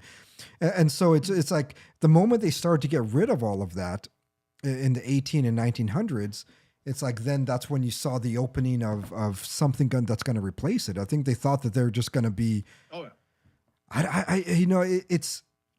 It's weird to think back to try to comprehend what they were thinking, right? Because like we all kind of just begin with the social ethos that they were born into. So what year were you born? You said 98. Yeah. And so basically your memory started in the 2000s, right? And so you kind of understand what the ethos was in the 2000s, and you see how much it changed from then to what it is now, right? And so the older you get, and the wider you make that scene, the more absurd everything is, because you begin to be able to understand what they were thinking, right? So like my first memories start in the mid 80s. And it's like, I remember what the ideas centralized within the moral theory, within cultural and economical theories and everything that you just hear as a kid, right? You hear stuff like, that stupid 80s song, "We Are the World, We Are the Children." Oh, and you remade like you had that. I had that too. They remade a version in like the 2010s. Right. Yes. Like Justin Bieber was on that shit. Did they really? You can't escape. You cannot escape "We Are the World." Yes. What a fucking terrible song. It is horrible. But you just see it growing up and you feel it, right? You could just sit back and you could remember what that was like. And when I was a kid, the Cold War was still happening. The Berlin Wall was still up. You know what I mean? That's how old I am. And so, when you have those memories, you remember the way that they thought. And it's like the way that the Europeans, and I think many of the more progressive Americans were thinking, was that they were going to bring in almost a new religion. And that's what we see leftism now. Like the development of leftism started back then, or at least was already progressing back then. You probably started more in like 1960s and 50s. But it was this idea that nobody's really going to believe in God anymore, that we're going to move past that we're going to create like a different moral system based on "We Are the World." It's like that song is the epitome of their anthem of their moral structure without God. You know what I mean? And John Lennon. And John Lennon's, exactly, yes. Like those two things, that's what they all had in their head. And I think what they didn't factor in was how, I don't want to just say stupid, but how unproductive or how lack of a replacement that is to Christianity, like true Christianity, right? It can't replace it. So what's happening is the fastest growing religion is Mohammedanism. And the reason why it's the fastest growing religion in the world is because what the left behind wasn't sufficient to fill in the gap of basic metaphysical structures of reality. And so since it doesn't, somebody like the Mohammedans could come to you and they could convince you of their religion, because they at least have a grounding in some kind of transcendental being. And so I think what Western Europe is experiencing is really that. It's that what leftism gave them, the lack of God, this atheism gave them, was no children to replace them, no reason to exist, no real reason to get married or stay married. I think Belgium is 74% divorce. Just think how crazy that is. 74%, I believe Belgium is. There's no reason to start families. And so with a lot of these kids are grown up with that, and I think that's where your generation came into. It's like your memory starts where all this stuff from the 60s, 70s, and 80s tried to make, and I think why there's like a big resurgence, at least in the West, of Catholicism, is because of this lack of answers that atheism gave. It's like they thought that it would be sufficient to give them science, to give them, a moral system without God, without any kind of grounding, without any kind of wars between religions. And so they thought that they were like going above that and that they could create a structure that way. And I think all that it really did was lead people either to Catholicism or Mohammedanism, because the more that people thought of it, the more they were like, well, it's not sufficient. It doesn't make any sense. It seems a bit superstitious to say that all things come from nothing. And so then what is left behind really is the two archetypal religions that had the most philosophical riches and I guess background that the world has ever seen. And really is Catholicism and Mohammedanism. Those are the only ones that really, they're just a huge back catalog of just philosophical ideas, metaphysics, and then also further theological reasoning for virtues and everything. And so because like what is the post 9/11 generation? Yeah, it's you're raised in this mixture of like, okay, you don't want to be biased because you've had all these social revolutions of, like applied enlightenment ideals, which is just applied Protestant ideals. Yes, yeah. You cannot have one without the other. The Enlightenment is a Protestant product. Yes, so yeah. It's just taking Protestant to its logical conclusion and removing all features of Christ, because the French after the Revolution, march into Notre Dame and replace all the icons with the goddess of reason. So yes, yeah. It's literally just applied Protestantism. Yeah. And you get that. So what is the post 9/11 generation? You're grappling with all these social revolutions that have gone on.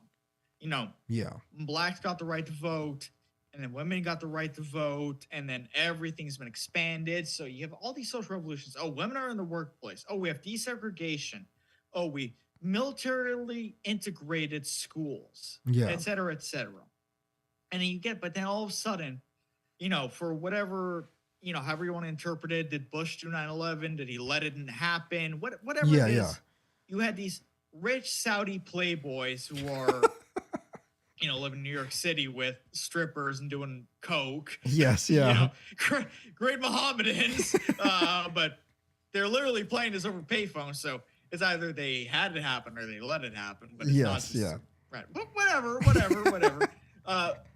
It happens, and you get this big scare. So you have to balance in your head, like, well, we believe every religion is equal because we're a morally relative nation. Yes. Every culture has its own moral things. But at the same time, you have to balance, well, who did the World Trade Center attacks? Yeah. And it's very obvious because the names are all the same there. And then we march into Afghanistan. And then what do we learn when, the United States takes over and is taking control from the Taliban? Oh, that these Afghanis actually, without the Taliban, have a tradition of dressing up underage boys and fucking them. Yes, yeah. And then if you as an American have an issue with this, you're going to get court-martialed for beating up the Afghani officer that did this. Yeah. But the Taliban outlawed this.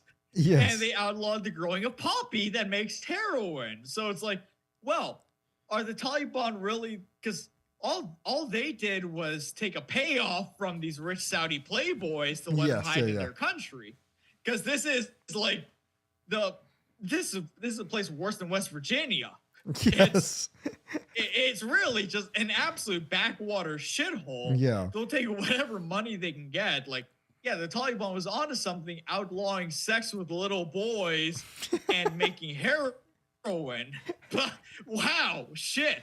That's a really high bar. Yeah. So you have to grapple with all these things. Like, you're being taught, yeah, there's a terrorist threat from these, these weird people that aren't part of your religion, but at the same time, you have to accept them in your country. But while you accept them in your country, they could be a terrorist threat because they might be recruited. And you grow up with all this shit going on in your head because in reality, it's falling apart. Yes. Because it had its run.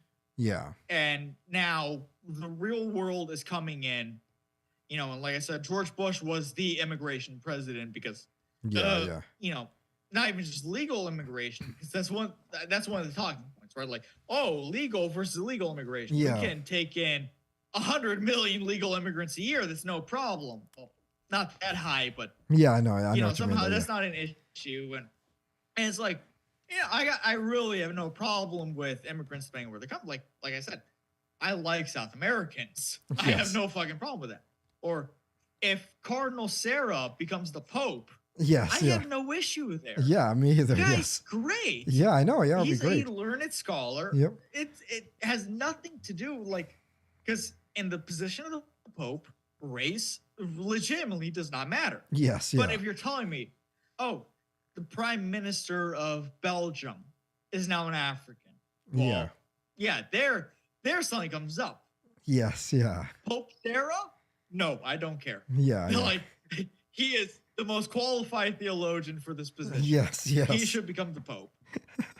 Prime Minister Umbugo Bongo Bongo of Belgium? I don't know. Yes. There's a little bit of a disconnect here, and a reasonable one. Like, right, yeah. Yeah. The office of the Pope is so completely different to a prime minister. Like, the primal needs of what a country needs for their leader is so much different to a spiritual leader of the is still the world's largest religion. It's it's and growing. It's a no-brainer. Yeah. Like, yeah. I think I look at this. I think Catholicism is actually outgrowing like Islam. Yeah, they might be right now. Yeah, I'm not sure. I haven't looked it up in a few years, but I know that they have a huge surge, and they're having a huge surge with young people. And it's crazy because like the young people, your generation, it comprises of the most insane people and the most sane people in a longest time, right? It's like, it's unbelievable. It does. Because haven't seen from my generation, I have not seen that many strong Catholics. With your generation, it's like the ones who have become Catholic or the ones who kind of came back to the church they're phenomenal, and they get it and they understand it, and there's that convert zeal. There is, yes, yeah. While I think that my generation was still kind of grappling with the entire 1960s and 70s revolution, cultural revolution, where you kind of just thought of your religion as a private thing. It was like you have your religion, but then there's the real world, and the real world is secular, and truth is secular, and that and all this bullshit, that's pretty much how they function. Well, we have telescopes, so why can't we see God? Where's heaven? Yes. Just shit like that. Oh, fuck. And it's yeah. I don't think that those people saw it coming. So no, and I really am so glad I look back at it and it's like, when was my atheist phase? When I was like 17 or 18. Yes, Even then, at least for a couple of years, I LARPed as a deist. Yes, Oh, well, there's a God, but is there an organized religion? Yeah. At least it's better than Sam Harris. Oh my gosh, I know. It's just like, we have telescopes. Where's Heather? Those guys were looking at him like he was retarded. It was one of the funniest. He is. How are you? Yeah. Like, it really shows, and that's part of it. It's like, yeah, in 2000, this was edgy. Yes. Yep. Because everyone's used to dealing with like Southern Baptists and evangelicals and all that have no actual understanding. Yes. They're used to dealing with that. Yeah. So, you're rebelling against mommy and daddy's church. Yes. Deep South, or where the fuck you are in the country. Like, you're rebelling against this weird church that now is doing like theatricals for Christmas, where guys are going against along like zip lines on the fucking structural beams, rubbing fake snow. It's like, yeah, okay, you were rebelling against that. Yeah. That's what you're rebelling against. I get it. Yeah, your pastor didn't actually know much about metaphysics. So hitting him with but if God real, why kid die cancer? Yeah, that was deep. Yes. Your pastor couldn't answer that. Yes. Yeah. But you know what? Your average Catholic priest probably could answer that. Yeah. Because it's like, we have telescopes. Like, we don't see God. It's just the so fucking bad. priest from The Sopranos could answer that shit. Because you know what? Good on the fucking Sopranos. Yeah. What an amazing show. Yes. Yeah. Because they show that human side of the priest in that first like 2 seasons, where he's with that MILF Carmela. They're okay. drunk in her home. Yeah. Tony's out of the fucking state, and he controls himself. He's like, even drunk off his eyes, like, no, I can't do this. Yeah. Like, you know what?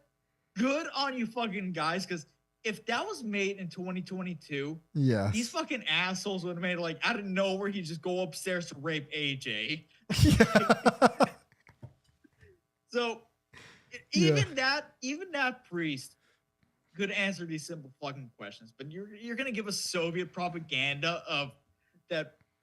It's legitimately Soviet propaganda. Yuri Gagarin never actually said, "I'm up here, but I don't see God." Never fucking said that. Never fucking said that. Well, we're gonna regurgitate that. We're gonna regurgitate. Oh, we have high-power telescopes, and we can't see God. Oh shit! I don't know. Go fucking find Mount Olympus while you're at it, you asshole. Jesus Christ! I don't know. You want to fucking bore into the ground and find Hades too? Stupid piece of shit. Ben Stiller's ugly cousin. I mean, again, what happened to the Camus of the world? You know? I know. Yeah. But no, seriously, like what happened to these older atheists who, in some way, in many ways they're pathetic, but they're a little respectable because they at least they follow its logical end, and I always appreciate one who follows to the logical end of the fundamental principles. And so, like these, puritanical atheists who just always talk about how evil everybody is and they're the most virtuous people. It's like, what the fuck are you? Like, what is wrong with you guys? If I was atheist, I would be like worse than fucking Elon Musk or the other dude. What's that black guy's name who has like 10 kids from random women? It's like, I'll be fucking anything that moves. Nick Cannon. Nick Cannon. Yes, yeah. It's like I would literally be fucking anything that moves if I was atheist, and they're just talking about how don't talk bad about the Jews. But what the fuck is wrong with you guys? Just go fuck. Just do something. Go to a country where you could fuck 12-year-olds and go fuck a fucking 12-year-old. What is your fucking problem? Why will you be atheist and then be a moralist at the same time? The only appeal. The only absolute appeal that atheism has ever had was the ability to fuck and kill.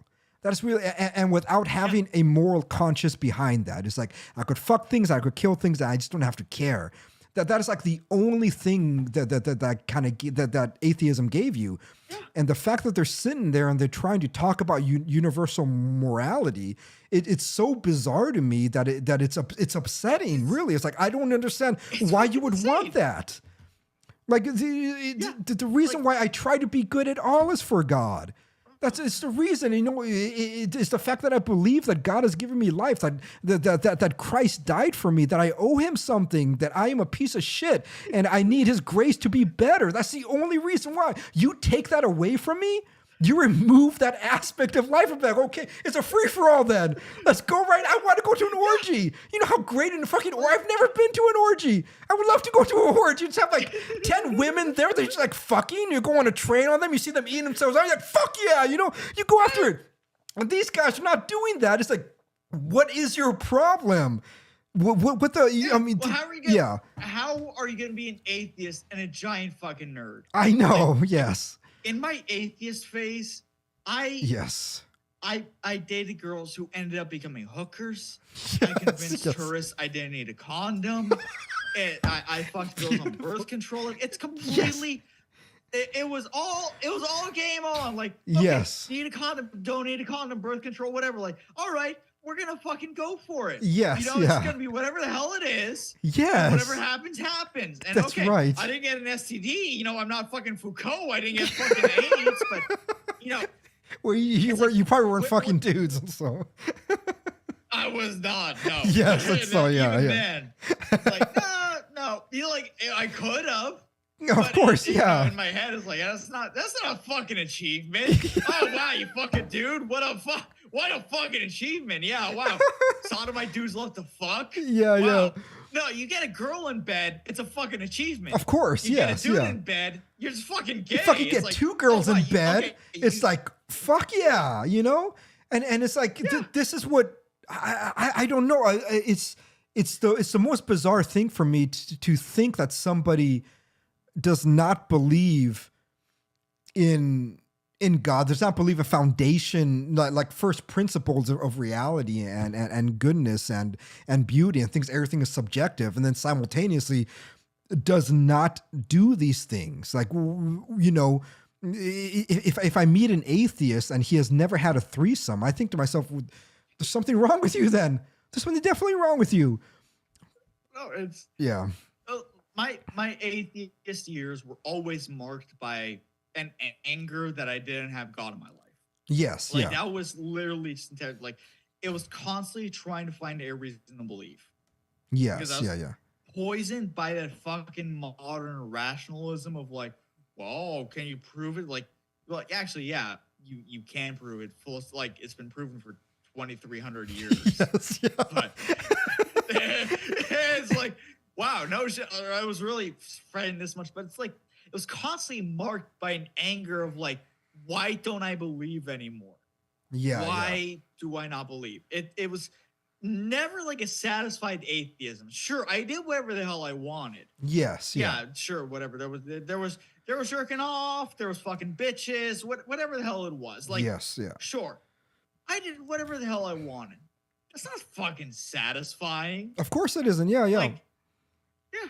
Now I look back and it's like, yeah, that sex, why was it good?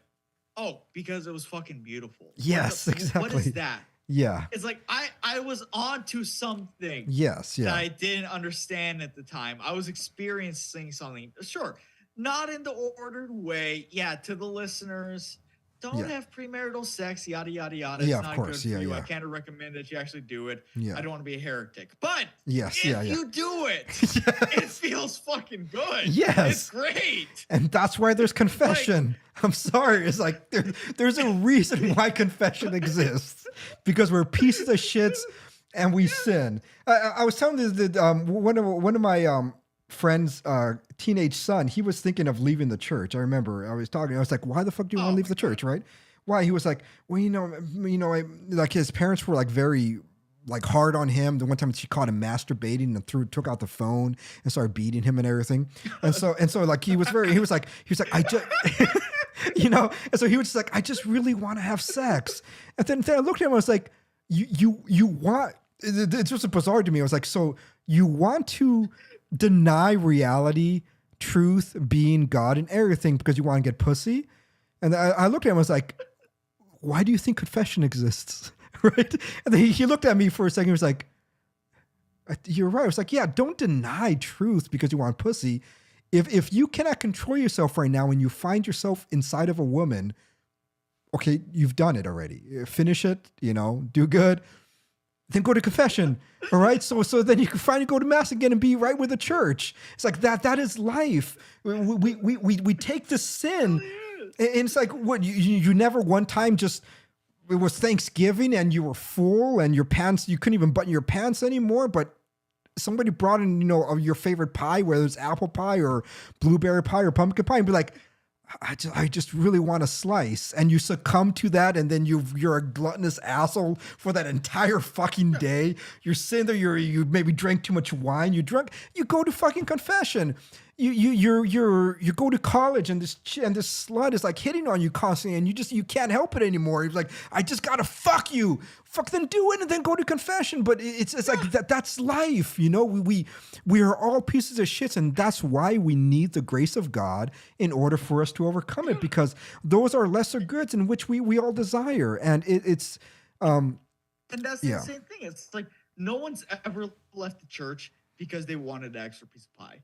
Or because they drank a little too much. Yeah. Or because they didn't go to the gym on a certain day. Yeah. But it's because, they wanted to get laid. Like, okay, why is prostitution legal in a majority Catholic country? Yes, exactly. Yeah. I had a Colombian buddy in high school. Yep. And he went on vacation to Colombia. Mm-hmm. And he brought his 14-year-old cousin. What's the first thing he did when he went there? He hired a hooker. And he got one for his cousin lost his virginity to him. Yes. This is what you in do. Peru, it happens all the time. Yeah. It's what you fucking do. Yeah. Like, it just is. And these people, they don't, like, okay, yeah. They're not going to deny the church. The Latinas, yeah. Like, okay, the Latinas, when you're a teenager, they're going to be a little hard to put out. Yes, but whatever, you put up with it, you do what you can, and the guy lays his charms. Yes, yeah. And you learn by actually making it happen. Yes, and otherwise, you go to your fucking home country and you hire a hooker. Well, why is it legal in all these fucking countries? Because, like, there's no reason to leave the church just because you fucked. Yes, exactly, yeah. Like, what's the stereotype about Catholic men? That they're manhole whores. Yes. It just is.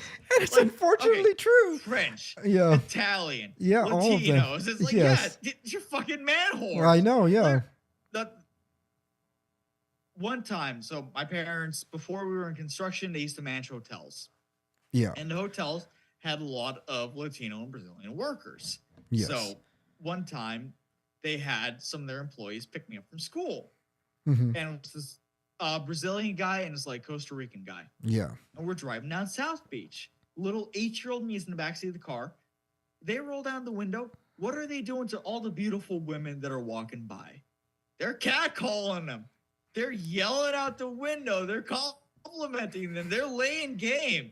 And what do they want little 8-year-old me to do? They want me to roll down the window and do the same thing. Yeah. I'm 8 years old. I'm not even attracted to women yet. And they want me to roll down that window and say the same shit as them. Yeah. Because you know what? That's fucking normal. Exactly. That's what happened. Like, yes, a dog's gotta find his bone. Yes. A man's gonna fuck. Yeah. Whether it's with one woman or multiple women, that's your personal preference. You're gonna do it. What the fuck else is confession for? Exactly. Like, really, you're gonna go there after Thanksgiving and be like, Father, forgive me for I've sinned. I ate a slice of pie when I was already full. Like, so I'm not going to mass anymore. You're supposed to. Yes. Yeah. Are you actually gonna go there and confess that you overate a little bit? Who actually goes to confession to say they overate? No one. You're gonna go there and be like, yeah, Father, forgive me for sin. I fucked again. Yeah. Like, I'm not even making light of it. It's like reality. Like, what are you at? I know, you're right. Yeah. Because who steals in their day-to-day life? Yeah, there's a couple of people that maybe they steal a little bit here and there. Yeah. But how many people are actually thieving enough to go and do that. How many murderers are there to go and be like, Father, forgive me for I've sinned. I killed a man. Just are not there. But for people to have premarital sex, like, Oh yeah. yeah, that's pretty high up there. Yep. Yeah. Like, Yeah, and even the it's condom shit. It's like, yes. fuck, I just use a condom. Admit that you're fucking doing wrong, but Yes, exactly. That's the thing. use it. And it's so frustrating that there's so many people that are unable to do that. It's like either they have to fully defend their action and be like, no, what I'm doing is not wrong, and so I'm going to deny God and everything.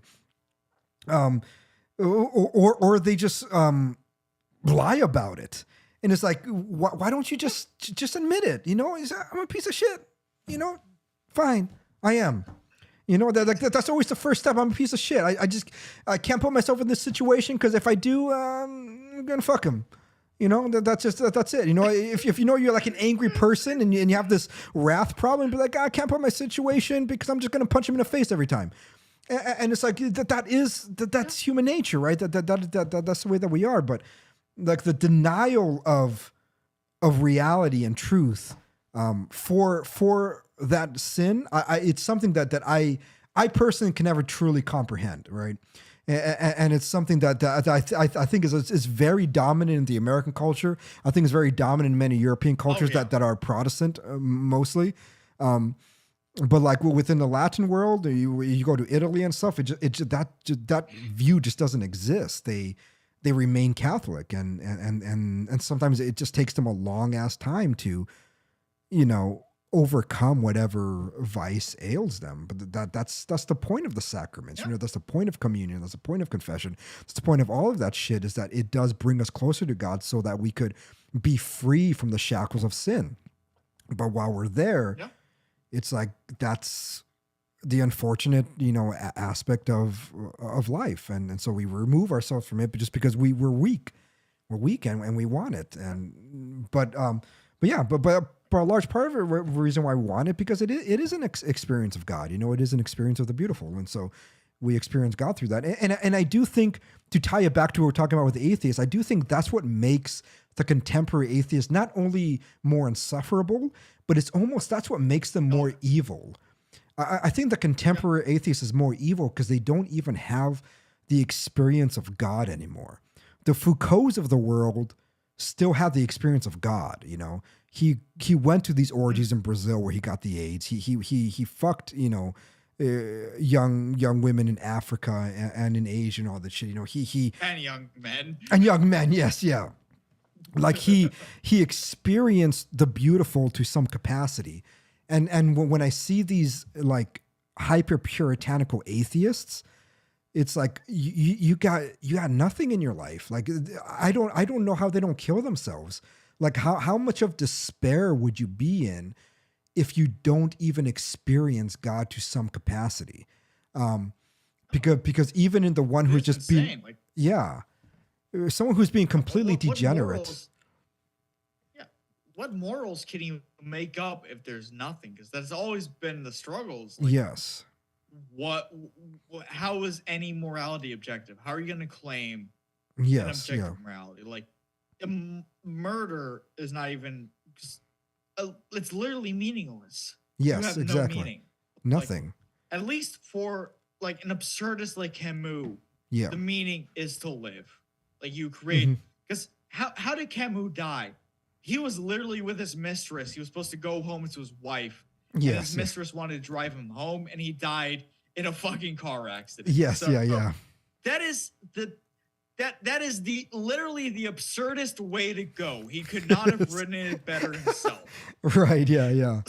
And I know Bolkagov's Behemoth he's gonna love this. Yeah. The Brazilian. Fucking cat. Camus also, as a Frenchman, these Frenchmen had to have like the aesthetic. Yeah, like, I know. Yes, yeah. Camus' aesthetic. The trench coats and the suits and the cigarettes. Yes. Foucault with his leather jacket. Beautiful, yeah. They just know. Yeah. They just like there's a reason an Italian suit is better than an English Oh, suit. yes, it is. Oh, so much better. Yeah. The Italians, even when they have to make something like generic to the population, they know how to tailor it better Yes, than yeah. an Englishman. Yeah. Like, and I yeah, think that's what's missing though. We are with the contemporary atheists is that they don't have that. They don't have any sense of beauty.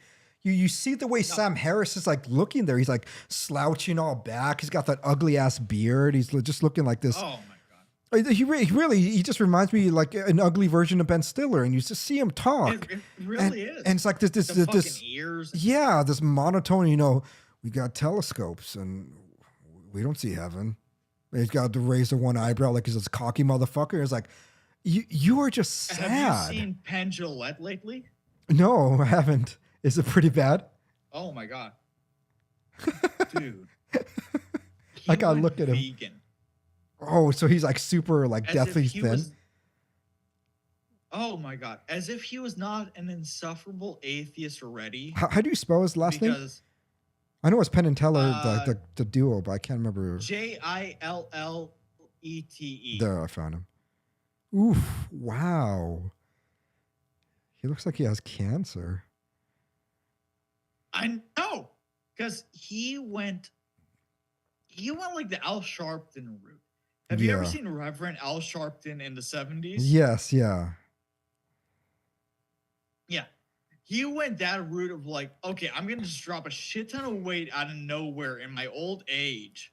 Yeah. I mean, Oof. I have all this skin hanging. So saggy, yeah. It's like Penn Jillette is also when you're like 17 and an atheist and sort of libertarian, Yeah. he like hits you right, like, oh yeah, I'm gonna diss all these sacred cows, man. Like, Yeah, I'm gonna yeah. shit on I'm Mother so Teresa. edgy. Yeah. You mature just the tiniest bit, and you're like, wow, you're just an asshole. Yes, yeah. Like, wow, Mother Teresa was not a perfect person? Wow. Wow, I'm shocked. Humans are not perfect? Yeah. And the only perfect person was Jesus Christ? Whoa. I'm amazed. Yeah. Mother Teresa might have done some bad things? Oh no. And the worst thing that she did is that she was just Wow. kind of grouchy bitch that, you know, kind of like to see the kids suffer a little bit. It's like, that's all that they keep bringing up. It's like, okay. And then what money thing? It's like, okay, man, you guys are just, you're reaching. I'm sorry, they're reaching. It's even the bad things that they listed was not, it's like, dude, you could find much worse saints in history than Mother Teresa, man. I know. It's like, damn you. I know. Like, was it who the fuck was that Dutch priest? Like Father Alois? Oh yeah. My oldest son is picking him as his confirmation saint, Andreas Waters. Oh, that is amazing, Yeah. dude. That is. I wish like. So all the confirmation stuff confuses me because I'm still Yeah. getting used to that. I know I'm gonna learn about that when I start RCIA. Yeah. Like, so my birthday is October 4th. Mm. So my birthday is the feast day of St. Francis of Assisi. Oh, okay. So like, I just feel this like connection. Like, okay, this is my birthday. It's overlapping with St. Francis of Assisi. Like, Yeah. I should go with him as my confirmation saint. Like, it just feels right. Yeah. But like, if I just had that open and it was some like random saint, yeah. Yeah. I would probably go with that. Like, Yeah. a fornicator I've always been, a heretic I'll never be. Like, Yes. Yeah. that's up there with turn me over. I'm It done on is this a beautiful side. line. Yeah, several bastard kids. It's so He good, just, I man. know, yeah. And it really shows the richness of the church, and that's what I love about some of these narratives of the saints. It's just the richness of what they bring, right, to people, and they could be like, wow, there's like one thing, obviously, the infinite forgiveness of Christ is obviously present in there, but also just that when we think we have hit rock bottom or we just went too far in our sins, and then you see that, you know, because like even in the Catholic Church, who is the first canonized like saint in the church. It was the thief hanging next to Christ on a cross. It was a fucking criminal, right? A criminal was the first saint that we know within the Catholic Church. Because it was direct line from Christ that he's going to be with him in paradise. And back then, you know, when you didn't get crucified just because you stole something, you got crucified because you were like a robber. Normally, like you beat people up or you kill people to steal, right? It's like without that, you know, a lot of the older practices were closer to the Mohammedans, where they would cut your hands off. And so if you're a thief, you get your hand cut off. But if you were crucified, I mean, it means you did some really bad shit, right? And so you have to be really fucked up. Yeah. So you got this criminal as being the symbol of the first person who enters the kingdom of heaven with Christ. And it's amazing. And then you have all these other stories. You know, there's Saint Mary of Egypt, you know, the slut who was who was basically in the wilderness. Yes, yeah. But you know, she was like fucking all these dudes and then convinced them to pay their way. So she corrupt all of them during their pilgrimage. And yes, she becomes a great saint. And it's like you know, I think Bishop Barron, I like his wording the best. He was like, you know, there's only one thing that distinguishes a saint and a sinner. And that is the saint recognizes his or her sins, and the sinner doesn't. No. And when you see all these stories, that is the main thread. That's the main theme that you see with this. Like, these people recognize it. The thief recognized his sin. He basically said, I'm a piece of shit. Just don't forget about me. And that's all it really took. It was like that recognition. It was like, I am unable to do this on my own, right? That humility. I am unable to be a good person on my own. I am not God. I know that I deserve damnation. And it's from that point where Christ can forgive you. Without that, he can't because you're not admitting to anything at that point. You still think that you're right. You still think that you could overcome it. And that's why I find so vile much of like the puritanical idea that it is us that's overcoming this sin, right? It is us who are perfect. And then that we are favored by God, like the Calvinistic view that, you know, those who have all the riches in the world, the ones who are more favored by God and everything. It's disgusting to me. It's like, no, that's really the complete opposite. And to really think that you rejoicing the richness of this earth is what makes you favored by God. It's like, how does that at all make any sense? Because if Christ's entire point, right, Christ's entire life was to suffer and to die, not for his own sake, but for the sake of the good of the others. And it's like, those who suffer and died for the sake of the goodness of the others, they're the ones that are actually closer to God. They're the ones that Christ wanted to be with them. You know, it's like he's the one that brought them and gave them the opportunity to be more close to Christ by enduring that suffering. And I think the more that Christians just want Christianity for themselves, that's when it becomes corrupt. That's when it becomes narcissistic. And that's the part where many of these like people who are repulsed by Christianity, that's what they're getting repulsed by, really, is that narcissism. Is that too many Christians are Christians for their own sake. I think Saint Teresa of Avila said the best. She asked the question, you know, are you seeking yourself in Christ? Or are you seeking Christ in yourself? Basically, what is your main goal? Are you just trying to find yourself and you're using Christ to find yourself? Or are you basically looking inward to find Christ inside of you already? Or are you looking inward to find, like, what is your main goal? And I think when you are your main goal, when the only thing you're thinking of is my own salvation, you kind of lose. I don't want to call it a game, but just for the sake of conversation, you lose the game, right? You're not getting it. When you are your ultimate goal, you're not getting it all, because the moment that you receive Christ, you know, within the sacraments and you understand the truth, you're not done.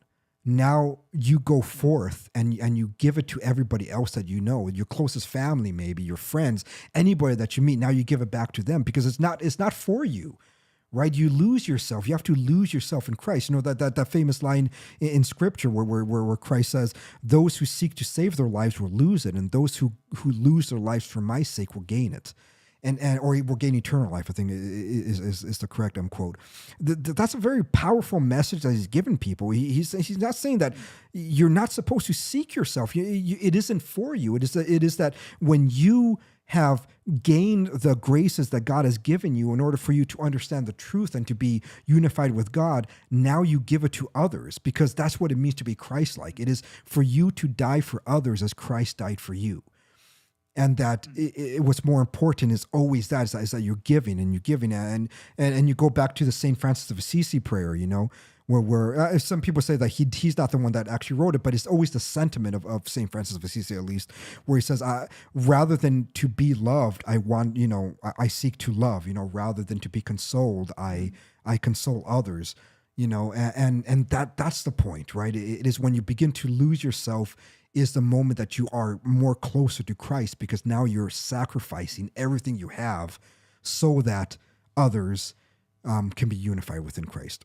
And that's the point, and so I think when we miss that, and many Christians do, many Catholics do, it's like, well, then you kind of lost the entire point of why you're doing this.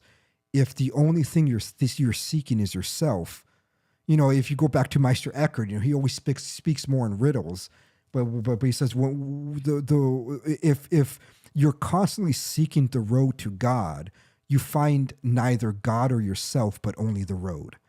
And and I think, that's what ends up happening, is that we're always so narcissistic that it's just us that we're seeking. But at the end of the day, you should be able to lay your life for the love and the goodness of the others, so that they can rejoice in Christ. And I think that the difficulty, I know I'm going on a long rant, but I apologize for it, but I think the difficulty is that when you see this play out in the world, it's like you see some of this proper sentiment in more of the liberal Catholics, and then with the conservative Catholics, it's like they have more of the proper structure and order of theology and thought and everything. But many times the conservatives lose this aspect, and you notice it, and sometimes you're like, you can't pinpoint it, like there's something wrong, because you kind of notice it. Like it's as if they're, you have all this great richness, and many of them are well versed in scholastic ideas, many great theologians, and yet they're just like they don't get this part, and so then they don't understand it. With someone like Bishop Barron talks about it, and so, you're just a universalist. It's like, well, Bishop Barron actually denies universalism. He always does. He says it outright that he denies universalism. But and that's not what he's getting at. What he's getting at really is this sentiment, really is this goal, right? The dare to hope goal really is that if you put it into a scenario, right? And this is the scenario I normally put it in, is that if you make it at the end of your life, and you are entering the kingdom of heaven, and you know that your child is going to hell, what would you do? Would you want to trade places and say, like, no, I mean, then my job is not done yet. I don't want to be rejoicing in heaven if I know my own son is going to hell. That's not what anybody would want. And I think that if you are in a fullness presence in the beatific vision of God, you think of that with everybody, not just your child. You're entering the kingdom of heaven, and knowing in your head, no, all these other people are going to be burning in damnation. You would be the one that said, then my job is not done. My job cannot be done, because as now being a body of Christ, I will reach out to each one of them in the hope that that hell would just be empty. That should be the fucking hope, right? That's why that prayer, that famous prayer, oh my God, forgive us our sins. I'm sorry, oh my Jesus, forgive us our sins. Save us from the fires of hell. Lead all souls to heaven, especially those who most need of thy mercy. It's like, that's why that prayer is profound. It's an important Catholic prayer, because if you're not hoping for that, if you're truly hoping that there are people burning in hell, and then in the end, it's like, then you're missing the point. You're not saying that that hell is going to be empty. No, of course not. That's universalism. We know that's a heresy. We know that's not going to be the case. But we also don't know what the second coming means. And in the end of the day, if the second coming means that we can abolish that, we could abolish the possibility of these people being in hell, I would rather die with that hope. And I would rather live towards that than not, because if when I look at so many people and so many of us, when we reflect on ourselves and we see people really, really indebted in sin, it's like many times it's circumstantial. Many times that, many of these rapists and pedophiles were raped themselves. Like that's the statistics that we know. There's people that I know that were just born into shit, like complete and absolute shit. I didn't get to experience that. I wasn't raped as a kid. I wasn't raped for like 6 years straight. I don't know what the fuck that's like. Do you know what I mean? Thankfully. Yeah. Yes. And then you see them and then they fucking kill themselves. And then what? As a Catholic, I'm like, you're going to go to hell. You shouldn't have killed yourself. It was like, yeah, that sucks.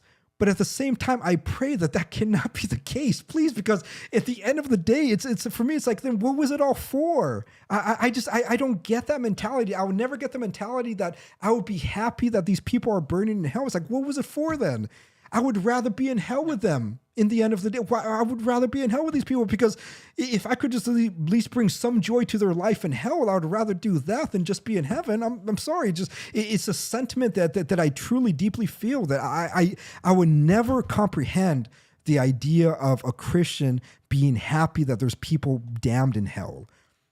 That does not make any sense to me. It really, it really is, like, especially because you've been from your entire life Catholic, and everyone in your life has been a Catholic. But for someone like me, it's like, I know that when I started RCIA and when I finally talked to my family about it, my dad's an atheist. My mom is a Jew, for whatever it's worth. Yeah. So it's going to be the struggle of, sure, my dad is going to understand my decisions, but he's not going to care. My mom is not going to understand my decisions, and she's not going to care. She is going to be very upset. So it is going to be a lifelong uphill battle of trying to convince my parents, my family, of what I'm looking towards is not the truth because I chose it, but I chose it because it's the truth. Yes, yeah. And that I want them to do the same. Yeah. That is going to be a lifelong battle for however long my life is, for however long their lives are. It is going to be this difficult thing. And I cannot imagine myself rejoicing that at the end of my life, when I'm saying my deathbed, oh, wow, thank God my parents who didn't agree with me are burning in hell. Like, that is something it's going to fucking haunt me my entire life if I'm not able to convince them. Like, no, I don't. And what about my friends that did not convert to Catholicism? It's like, I love these people. Yes, yeah. I let them walk over me because I love them. I come back to them because I love them. Like, yes, this is my family, these are my friends. I love them, so I let them do these things. Can I actually rejoice? Can I sit on my deathbed and be like, I'm so happy, I'm going to heaven, they're going to hell?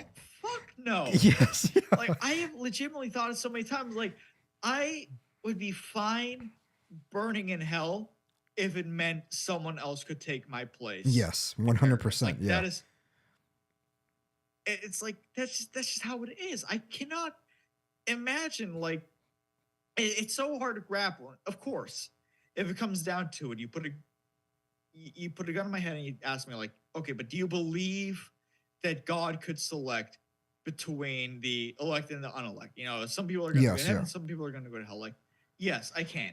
Do I have to be happy with it? Yeah. No. Yes, yeah. Like, eternal damnation is eternal damnation. That's a lot to think about. Like, that's a lot of weight. I don't want to go there, so should that mean I want anybody? No. Yeah. No, and the humility aspect of it is, like, for as much as modern Judaism is like a Christian heresy, at least there was one good thing that was ingrained in me, and that was humility. Yeah. And it's be humble. Don't think that you're the next greatest thing on earth. You're not. Anything can happen. Be humble before other people. Be humble before God. Because it's like, what's that Eastern prayer that some Byzantines like? I know I Mhm. can't remember the priest I follow on Twitter now, but he's a Byzantine Catholic priest, and he Mhm. posts this prayer a lot. Lord Jesus Christ, have mercy on. Lord Jesus Christ, and God, have mercy on me, a sinner. Yeah, and it's as simple as that. Yeah. Lord Jesus Christ, and God, have mercy on me, a sinner. But you can also do this prayer for other people. Yeah. When you do this prayer for other people, you do not refer to them as sinners. Mm. You change the wording because you can only refer to yourself as a sinner. Yes. Yeah. Sure, everybody else is a sinner, but you are making a judgment call. Yes. You Yeah. are declaring that everybody else is sinners, so somehow you are better. No, you don't declare yourself as a sinner. Yeah. Yeah. I mean, yes, you do declare yourself a sinner, But you not don't declare others. these Yeah. other people. Because who are you to be in this position to judge other people as sinners? You're a sinner too. So you get down there, you get on your knees, you make this prayer as a sinner yourself, and if you're praying for other people, you want to laud them. You Yeah. want to lift them up because you are begging for mercy for these other people. Are you going to come before the Most High Yeah. and deride other people while begging for their mercy? No. Yeah. No, you come, you degrade yourself because you're a piece of shit. I'm a piece of shit. We've all Yes. done things we all fucking regret. Yeah. Like, there's no fuck. If you want to tell me you've never done something in your life you don't regret, you're a liar. Yes. Yeah. You are a fucking liar. Yes. Yeah. Like, I could, off the top of my head, name 5 things Yeah. that I wish I'd done differently. That Yes. are Yeah. like legitimate sins. So Yeah. it's like everyone's fucking done something. Don't act like you're better. Act like you're worse. Yes. Because Yeah. you don't know. Chances are, maybe you are. Yeah. Maybe, and there's so much beauty in that humility. Yes. Like, Yeah. it's not even once you take yourself down to that position where you can recognize what you are, who you are, what you do, you can see so much more in the world that's before you. Yeah. Like, you're not caught up in your own ego. You remove yourself from that, and everything else just becomes so much clearer. Yeah. And it's so much easier to assess yourself if you just realize, yeah, you're a piece of shit. You're not hopeless. You're Right. not Yeah. gonna be perfect, but you're not hopeless. Yeah. You're not. Yeah. You can Definitely. do something about it. Yeah. But yeah, you're not gonna be perfect. You don't need to be like. I don't understand this obsession with wanting to be perfect. Yes. Yeah. We should What be is the it? best that we can with what we have. And that's all that we really can do. And at the end of the day, that's really all that we can do. Yeah, and I think what ends up happening with a lot of people who, especially who are extremely judgmental, is that they don't. It's as if they put themselves in that other person's situation with their own life experience. And I think that's what ends up happening, because I think, well, I would never do that. That's what thing in their head. It was like, yeah, but I mean, you grew up in the United States. You had your 2 parents. You know, they didn't fuck you, right? They fed you. You had a bedroom. You know, you it's like you understand that there's people that exist in this world. There's thousands of people, if not millions of people, that exist in this world that doesn't have that. What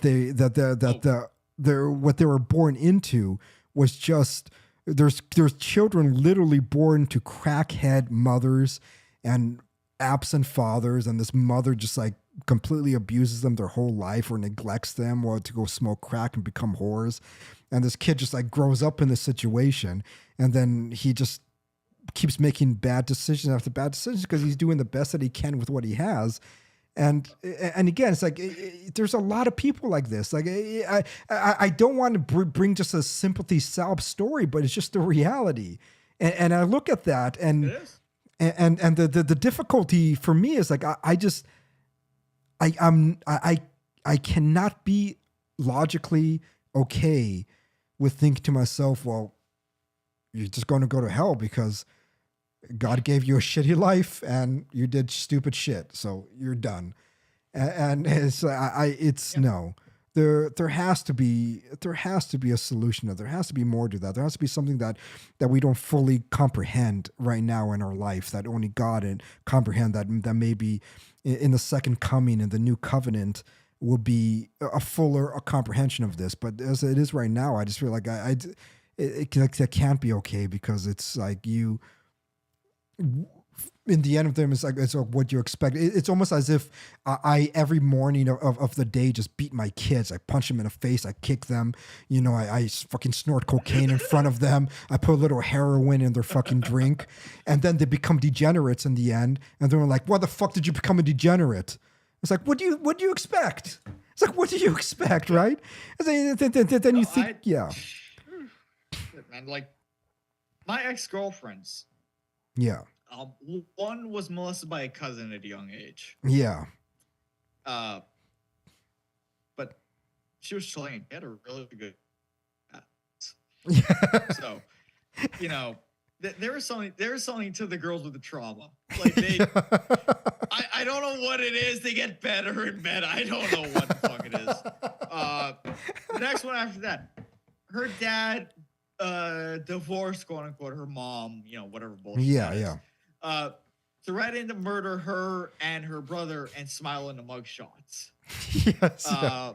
Another girl, her dad left her mom after they had a successful business together and died of cancer when she was like 16. Yeah. So,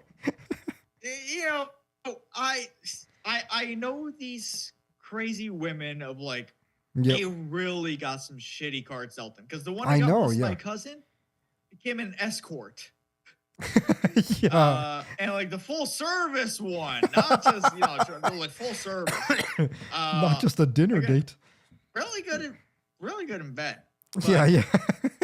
It is, and I understand these people. Like, it really is, because a lot of people can just shrug off. Like, no, if your dad threatens to murder you and smile in the mugshots, that weighs on you. No, it's as damaging. A person. Yes, You don't just, and she was damaged from that. Like, eventually she went on birth control. She was very emotionally dead. Yeah. She was an insomniac. All these things. Like, there was all these problems. If this happens to you at a young age, you're gonna get fucked up. You are, yeah. Would I wish hell on this person? No. Yeah, I know. Like, what is? I just want to stop. Like, and for the people that think you can achieve perfection, could you ever bench press a car? Yeah. Could you No, you obviously could not bench press a car. Yeah. You could bench press very fucking high. Like, you and I were manlets. We're both under 6 feet. Yes, yeah. We could get our bench pretty high up there. Yes, compared to like someone who's over 6 feet. Yep, yeah. Could we bench press No, we could never in a lifetime bench press 2,000 pounds. Yeah. So, could you achieve perfection? No. Yep. And if you think perfection is the standard for getting into heaven, well, then none of us are going to heaven. No. Then let's just have a party in hell, because that's what's going to happen. Yeah. Yeah. At least that's, again, go back to the atheists. At least that's where like the old ones were at. Like, hell's going to be fun. Exactly. Hell's yeah. going to be filled with all the fun people. Yeah. Well, sure. There's going to be eternal damnation. You're going to be isolated from everyone forever. Literally for all eternity. Yes, yeah. And it might not even be boiling hell. It just might be eternal darkness as your spirit sits there for eternity. Just unmoved spirit. Yeah. No, yeah, exactly. And it's, I don't know. It's something that I think I've just, it's hard for me to reconcile with much of the conservative Catholics with that particular point of view. It's like the 2 point of views with American conservative Catholics that always that I think they begin to think I'm liberal on is that idea is the dare to hope idea and capital punishment. It's like that's the time they always like begin to rag on me. It's like, oh, you're just liberal. It's like, I'm not liberal. It's just that I just. I can't imagine being okay with with people burning in hell while I just, la-di-da rejoice in heaven. And at the same time as I can't be okay with thinking that it is good to have institutional killing of criminals. It's like, yeah, if there are other means, I don't see why one wouldn't take it. It's like, isn't our goal supposed to be for conversion? I'm a bit more lenient personally on the capital punishment question, and it's been something that I've always thought about for several years because I've had, again, Jewish school was not amazing. Well, it's probably pretty good, yeah. It did open, it did open my mind to like certain ways of thinking that have been helpful. Yeah, so, there were religious ethics classes, so like at least that equipped me with some way of thinking about these things. And capital punishment was obviously one of these things. And I'm a bit more lenient on it. I don't want to make any definitive statements of support or don't support, but I'm not entirely opposed to it. But I completely understand where the opponents of it come from every time there's an objection to capital punishment. Like, it is a very serious issue of dealing with someone's life. Yes, exactly. Yeah. It's not easy. It's not a case closed. Like, no, you're not putting someone away for 2 years for stealing something. Like, a person. Yeah. Yeah, at the end, it's like I always understand the sentiment for it. I've told many people is that if anybody ever killed my kid, like raped and killed them, of course I will find the person and I'd want to torture them and kill them, and I probably would.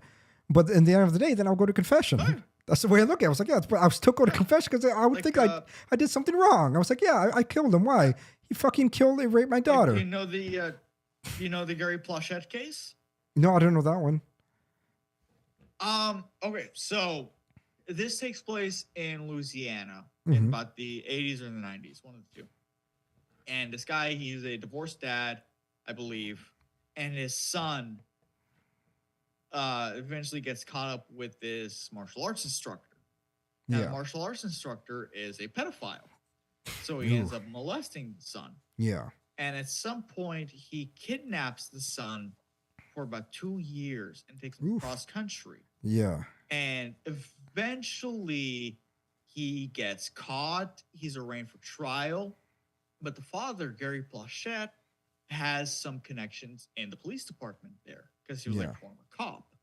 So he eventually talks down some buddies who are doing the arraignment to let him know when the serial rapist is coming to the airport.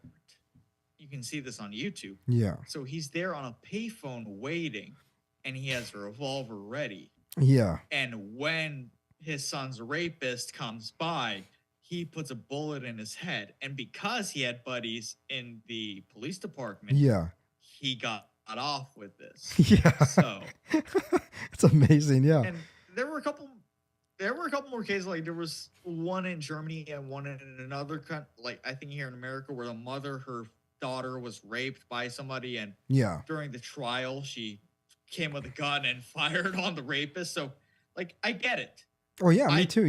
I would also do I would do the same, and I don't even have children yet. I know. I would do the same fucking thing. Like if someone did that to my niece, I would fucking do that. I know. Like, I know myself. No, it's like I know that's going to be something that I would do.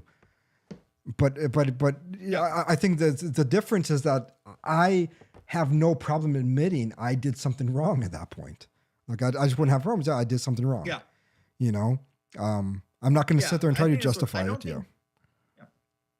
I don't think capital punishment is a good thing. Yeah. I just think it might be a necessary thing. Yes. And that's the difference. It is. Yeah. And I think that's what it comes down to. And I think that has always been the church's position. It was not that it was ever a good thing, but it was licit because it was necessary for the protection of others and also for the aid of the individual who committed the crime to, because you're more motivated to repent if you know death is inevitable. And so it's like it is actually also good for the criminal. Like I get all those arguments. Like I fully understand it, and I think those arguments are quite strong. It's a very appealing argument, but at the same time, I can't reconcile that with the idea that divine justice is mercy, and it's like ultimately that is the best good that we could have, is to have mercy on them, not just to have justice. It's like is human justice is revenge. Eye for an eye is human justice, but divine justice, like one of the theological teachings of Christ that was unique to Christianity, was that divine justice is mercy, and so with that's the part that I think it's difficult to reconcile with Christian theology. So in the end, that's why I would say I agree with like Pope John Paul II, Pope Benedict, and Pope Francis, all who advocated that it isn't really Christian to think that it is a good thing. You can make a proper case of its licitness, but to say that it's a good thing is kind of go against the Christian idea of justice as mercy. And I do think licitness can change from time to time, because like my other position that also pissed a lot of people off. This is almost getting to like what a piss people off position was the polygamous argument, because in polygamy is the same thing. Oh my God, yeah. Because like polygamy, if you read the catechism, it's actually about licitness. It speaks bad about bigamy, which is knowingly getting married to two people. While knowing that is not licit, and then but the only part of the catechism that actually speaks of polygamy says that you actually ought to have not concern but sensitivity with that position, because there's a lot of people that do convert that have already been polygamous or whatever, and also there's like bishops that in Kenya allow it right now, and then there are bishops in South America. Do you remember which war that was in South America where they killed like a large percentage of the men? That was the war of Paraguay against Uruguay, Argentina, and Brazil. Yes. Where 90% of the male population was eliminated. Yes. And at that point, the bishops made it licit that polygamy couldn't be practiced, because there were... Yeah, it was the only way for the population to get back. Yes, yeah. So. And so like polygamy has that same licit argumentation that capital punishment has, is that it's actually more determined socially than it is determined by... So if it is necessary, it is a practice that can be done. And if it can be done, it then has to be done by certain parameters or whatever. Because there's nothing, like Aquinas argued, there's nothing intrinsically evil about it. It isn't as if you're violating something by practicing polygamy. It is that it's not prudent because women are jealous and they're unable to be completely fulfilled for in a marriage through it. And so it's these kind of conversations that, you don't have to be a liberal to really analyze it. It's like, you don't have to be a leftist. It's that there's precedence for it. Christ himself never speaks of polygamy. The only thing that Christ ever mentioned about polygamy was one of his, what was that? His, what are those narratives called again? Parables. Where, the parables of the 10 virgins. And the 10 virgins are going to meet the bridegroom, and then 5 virgins are led in, and the 5 virgins are rejected out. And so it's like that's the only time you could ever see any kind of discussion of or mention of polygamy within the Gospels or within anything in the New Testament. It's just not really mentioned. There's no conversation of it. And so yeah, those three I think are like my most controversial positions. Is that I personally don't even think they're controversial. They're just kind of going along with what the catechism is, and I think the tradition of the church. That people tend to forget that, these things were listed at some point, right? In that war in South America, it was like, the bishops had to be like, just fuck. There's not enough men, to take on these women, and so I guess you could take on some more women in order for you to procreate. Yeah. And more natives, and that's why Paraguay is so brown. Yes, yeah.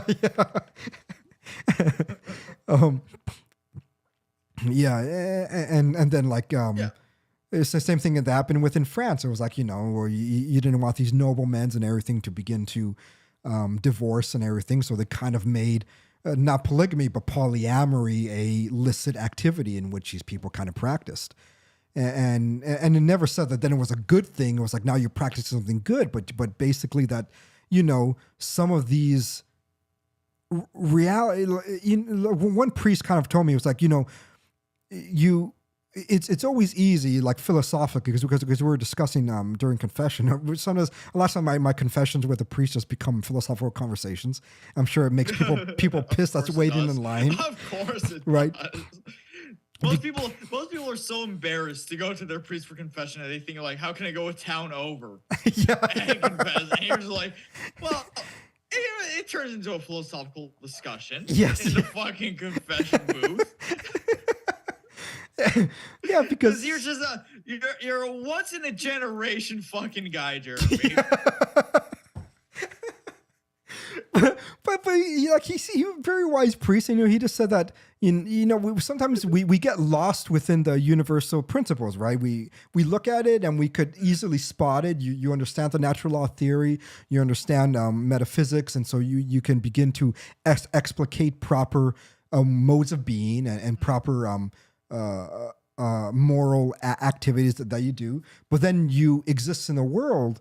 And in existing in the world, it just gets more fucked up, because then sometimes you're just left with shit and shit. It's like, you have this African guys, right?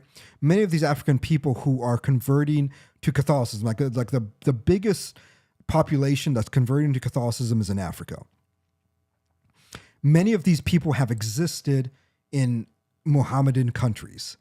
And existing in Mohammedan countries, they have 3 wives.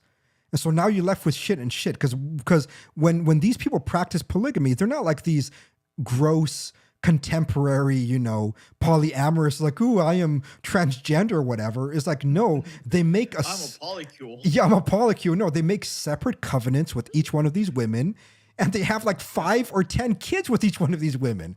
And so they're converting to Catholicism. They have a responsibility to like 20 kids. And then what's the bishop going to say?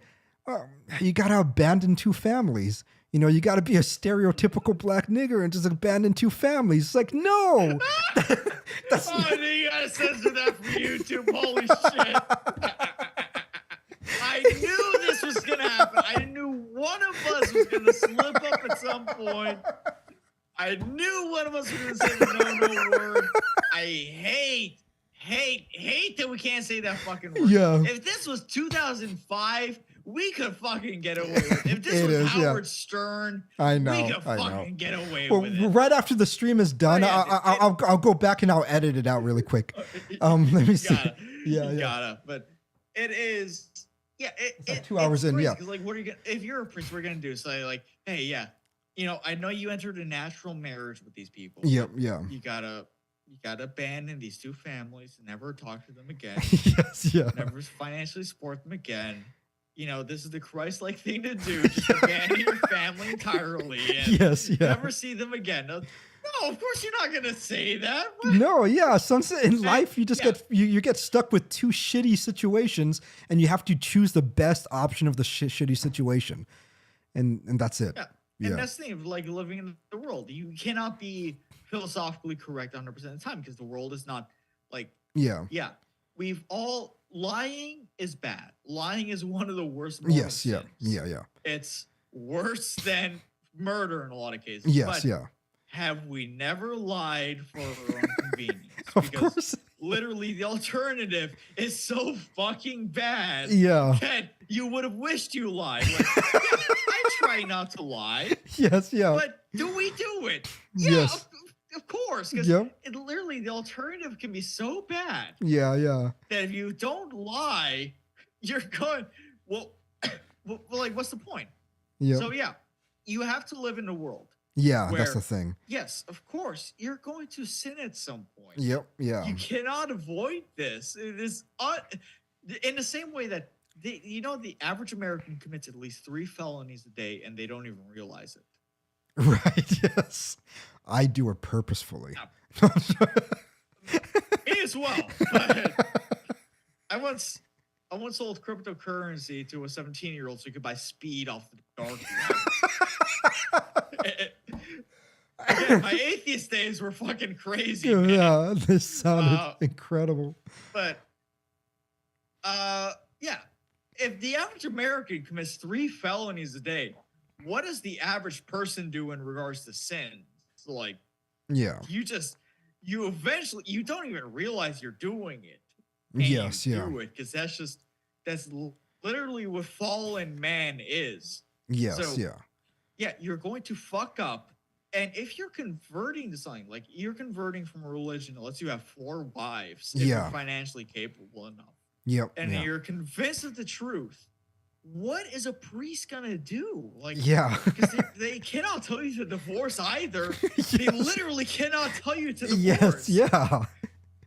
And then just abandon them. It's like, what's up, bye guys? I'm Catholic now. I'm just choosing this one because she's the youngest and hottest one.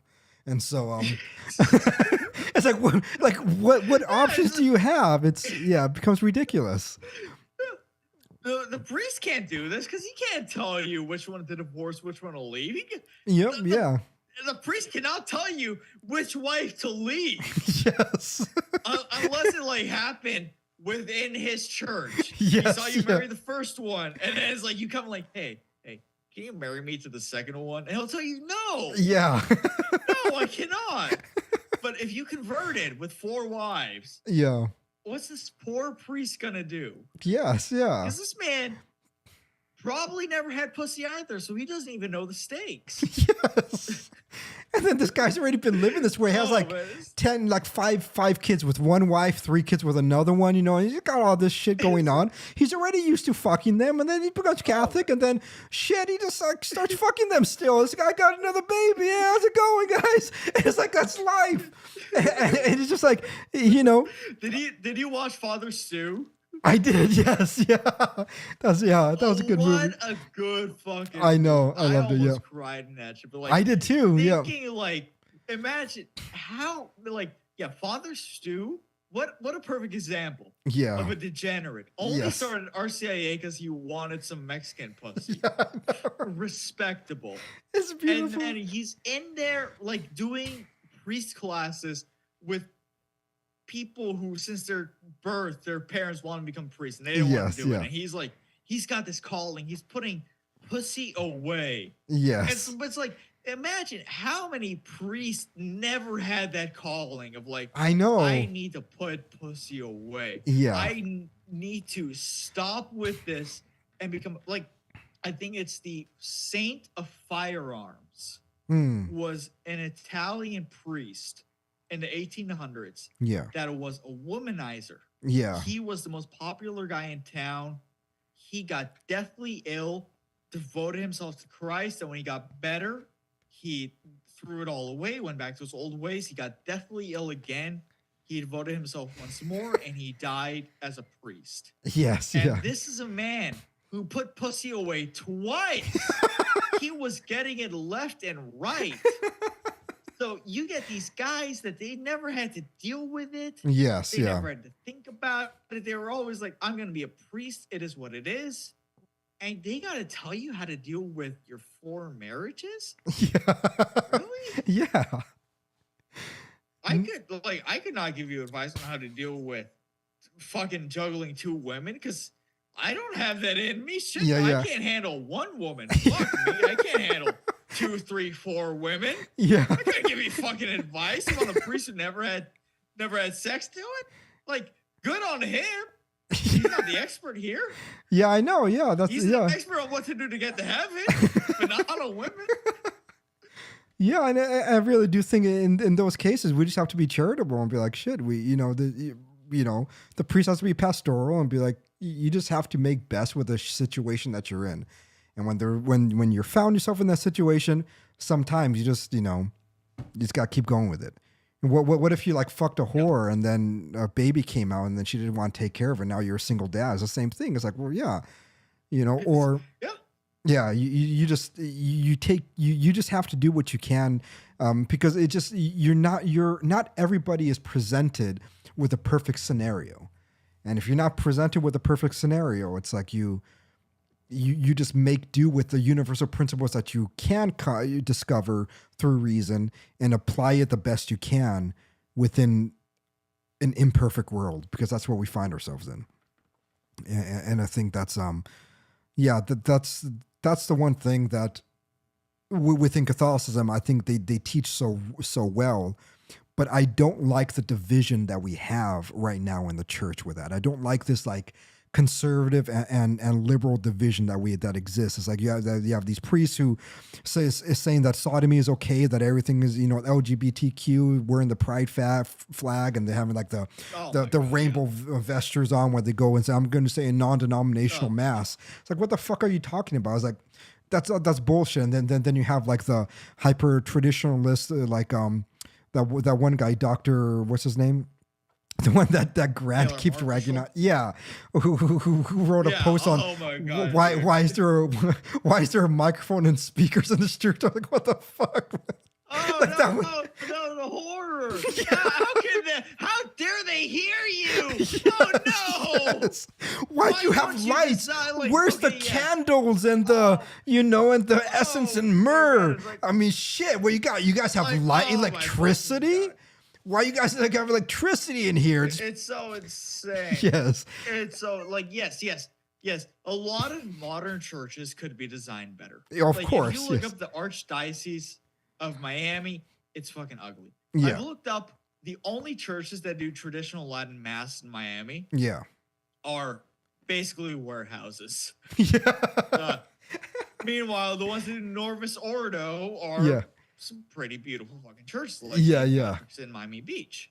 And it's like, okay, because it doesn't seem like they're doing that weird shit out of the Chicago suburbs where they're Right, like of course black not, yeah. soul band doing Yes. Celebrate. Yeah. It's like, no, this seems like a legitimately Reverend Norvis Ordo. Yeah. And there's Where's many the of them. issue? Yes. Exactly. Yeah. Where's the fucking issue? So it's like, oh no. Yeah, of course, some churches could be built better. Some of them could have better acoustics, but okay, you're dealing with what you have. Exactly. You didn't Yes. build this Yeah. church. Yeah. It's got shitty acoustics. You're not gonna have a speaker in there? To Yeah. have everyone hear your fucking homil? What? Yes. What? Yeah. How is this an issue? I Taylor Marshall has not been on my radar till like about 2 weeks ago. Oh yeah. And now because of fucking Grant, he's on there every 10 seconds. I hate it. It's like, I know. you know, Some things he says are he good, should and then other ones are just like, dude, you got to calm down. And it's just and that's the Yeah. thing with trans, right? yeah, That's the thing with trans. Like they get it right sometimes. yeah, Like yes, in some cases the TLM is better than the NO. yes, Yeah. of course, yeah. Like if you get that Chicago suburb where they have some black soul band doing Celebrate while every Yes, yeah. parishioner is in a mask. Yeah. Yeah. Okay, yeah, I can see why you would say TLM is better. Yeah. But is TLM the same mass they were doing in 800 AD? Yeah, No. yeah. Of course not. Yeah. It's not. It evolved. like, yeah. Ugh. Yeah. Yeah. And so it's like, you know, I feel he like who should not be named is also like that. yeah. Yes. Yeah. Who is not in the new chat. Yes. Yes. Pope Francis is the Pope because he's a punishment to Catholics for not being pious enough. How can you talk about the Pope like that? No, I know. Not Yes. Yeah. confirmed, and it's like, how? So I don't know. Have you seen TLE Burger Kiss on the timeline of Twitter? Not that I remember. I could have, but yeah, I don't recognize the name. Yeah, he usually has a bird-related profile picture. Okay. And Bird is a personal friend of mine. Okay. He actually moved from New York down to Miami. Oh, awesome.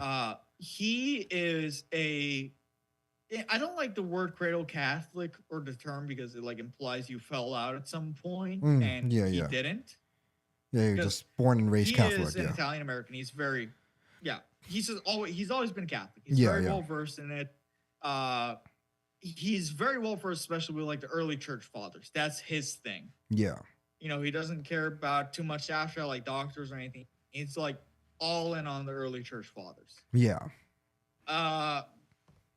And this guy, even though he's like a modern American Catholic, all this shit, you never hear him disrespecting the Pope. He disagrees with the Pope. You never hear him disrespecting the Pope. Yes, exactly. Literally, That's good. Yeah. To him, it is exactly what the Pope is, the vicar of Christ. Yeah. Yeah. You are not disrespected.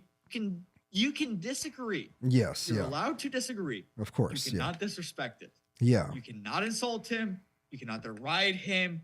You cannot do any of that bullshit. Yeah. It is insanity that the trads, quote unquote, get away with this bullshit. Like Marcel Lefebvre is excommunicated. Yeah. And the trads are not. Like, yeah. No, and that's why I find it so unfortunate. And it's almost as if I think their intellect.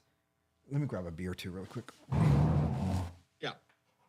But yeah, it's like their intellect got in the way. I got to the point in which they think that they are the proper interpreters of Catholicism, to the point that now their pride begins to reject even the authority of the church, and that's really, and it's just unfortunate because many of them are smart. It's like you listen to them, it's like, yeah, they get it, right?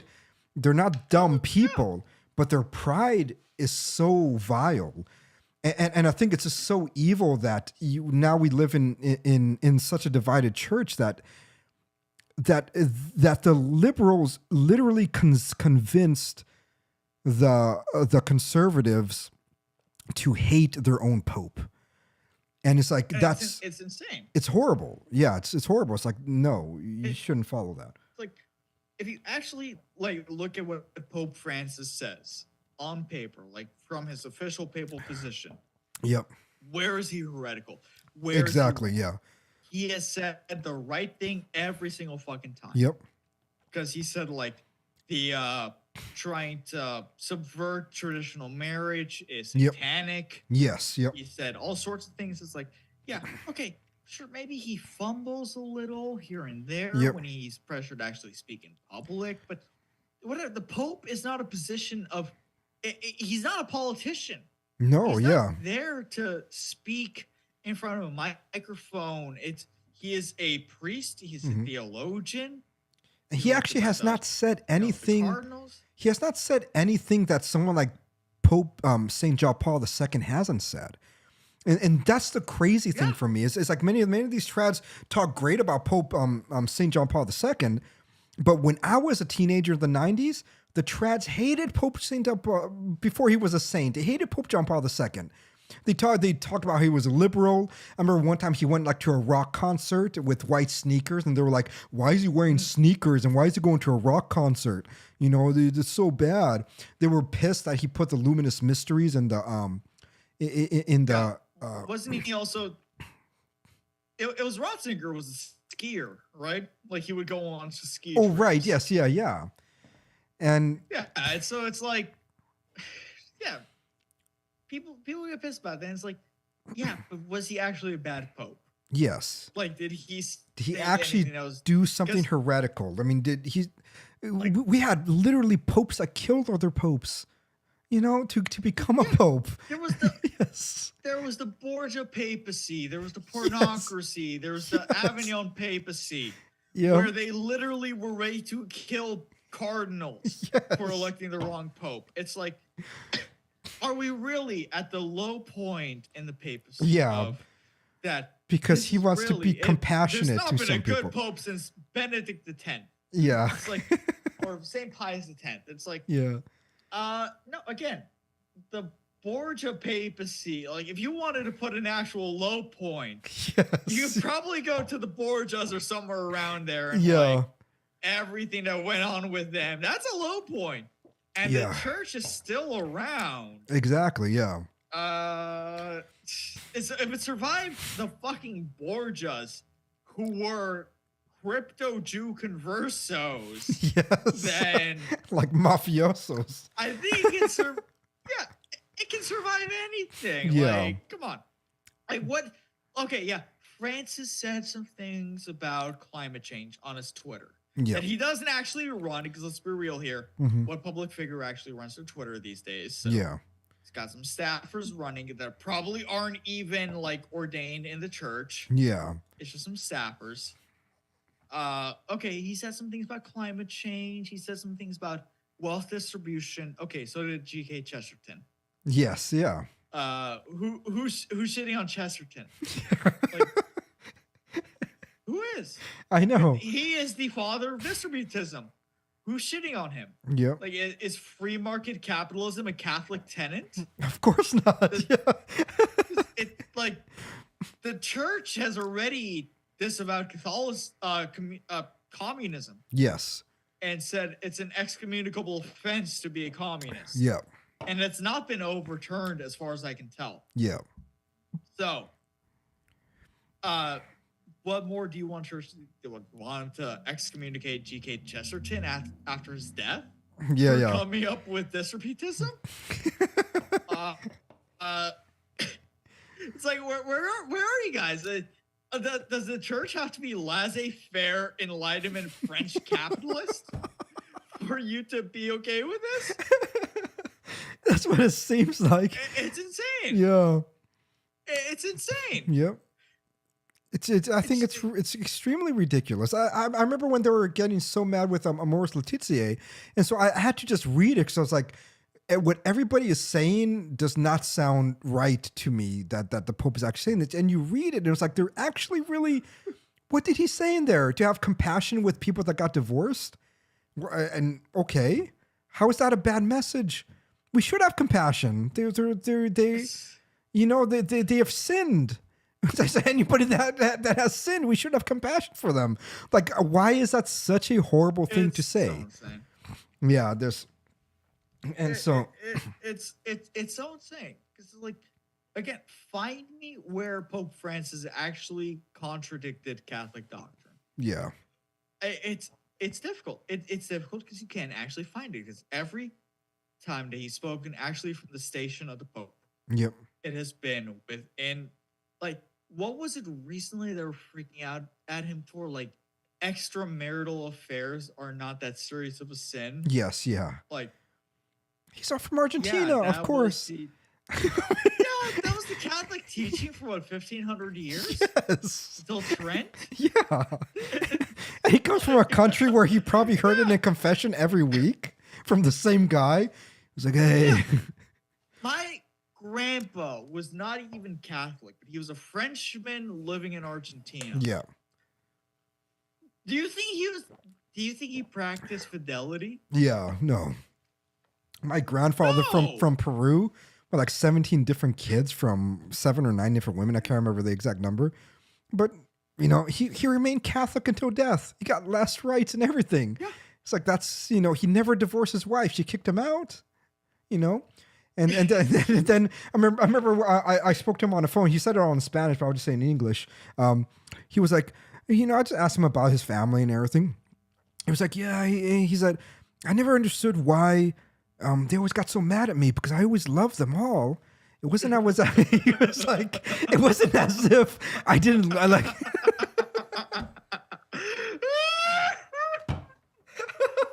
I love that because, like, yeah. my grandma has poured hot oil on my grandpa's mistresses. That's like, amazing. That's just how it was, man. Yes, that's just how it was. That's like, oh, you caught him in bed with someone else. You didn't pour hot oil on him. Yes. You did it on the woman he was with. Like, come on. That's the fucking culture. Yeah, of course, Pope Francis is, because it's true. It is, yes. Like, okay, yes. Yes, cheating on your wife is a sin. Yep. No fucking doubt about it. Yeah. But Americans are so bad at ranking sins. They are. They're the worst. It's impossible. It's impossible for them to rank a sin. Yes, yeah. Like, okay, what's worse, stealing a candy bar or armed robbery? Yeah. I think that's pretty obvious if you ask me. Yes, yeah. What's worse, premarital sex or raping somebody? Right, well, yes. Pretty obvious to me. Yes. What's worse, beating someone up or killing them? Again, pretty obvious. Yep, yeah.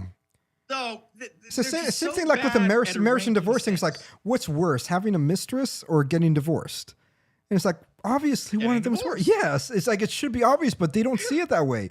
It's like you, and I know whenever you and I talk, it goes back to some of this, but like the Arnold Schwarzenegger position, right? And the reason why it makes me so upset is like, okay, you have a man who had his mistress. She was hideous. I don't know why, but still, I know, right? probably was his mistress because like she took care of the kids, and so like men naturally are sexually drawn to the females that actually take care of the children. And then he had a kid with her, and then he financially supported her and the child, and he just just kept going with life, and then Maria Shriver would just decide to be a bitch. It's like If I ever had a mistress. If I ever had a mistress, she'll be more attractive than that. Man. Yeah, I know. The Jewish term is a shiksa, like the cleaning lady, but it's also like a goisha. Oh, okay, yeah. The shiksa, like she would be more attractive than that. Like, oh yeah, she should be. Yeah. Come on, if I'm gonna cheat, and I'm in that position, it has to be worth it at that point. I know how we're put like. You go for the fucking layup. You've been in the prime of your career for 20 years. Yeah. No, dude, I'm not going for the layup. I'm gonna go for someone hot. Yes, yeah. Like, let me tell you, I got soft in a girl recently because she was fucking ugly. Because she was fucking ugly. She didn't have a fucking chin. She didn't do foreplay. I got soft in her. That's my fucking confession. Yeah. It just wasn't there, man. Where the fuck was that spark? I can't get it up for an ugly chick. Just kick her out and get the fuck out of here, man. That's pretty much how it went. Yeah, good. It's just like, okay, for the, maybe Schwarzenegger had a little bit of Viagra. He could get it up for that, but. I don't know how he found her attractive, man. Because they even showed a picture when she was younger. I mean, it was like, no, it never. She was always she had that beast-like face, But I really do think it just. Kennedy. Yes. Yeah, definitely. But yeah, when you see many of these guys, I remember I was texting this to a few people today, actually. But it was the same thing, like, what. When you look at these more like hyper masculine men, because there's the same thing like with Saint Mel Gibson. I call him Saint, but anyways, with Saint Mel Gibson, it's the same thing. Like he just fucked around too much, and his like Presbyterian wife finally got tired of it, and then she like left him and everything, and then he got that relationship with that Russian chick. I think he had a kid with her, and then the whole blow that's the one that he left a voicemail to, right? Yes, yeah, I left a voicemail, and so now he's like with this like 27-year-old chick, and I think he got her pregnant too. It's like You see that shit? It's like respect, right? There's like Mel is up there with Clint Eastwood for me. Yeah, I know. Yeah. Where, Clint has a daughter that's like my age, meaning he had her in his like late 60s, almost 70. Yes, he had another kid. That is a man dedicated to the fucking game. Dude. I know, yes. He is in it to win. It's beautiful. Yeah. He is. It's so amazing. And like also, BB King. Yo, really? Yeah. BB King had like 16 illegitimate children. Did he? See, that's a man right there. That's my God. Yeah. And he paid for all of them. He did not leave a single one hanging. Yes.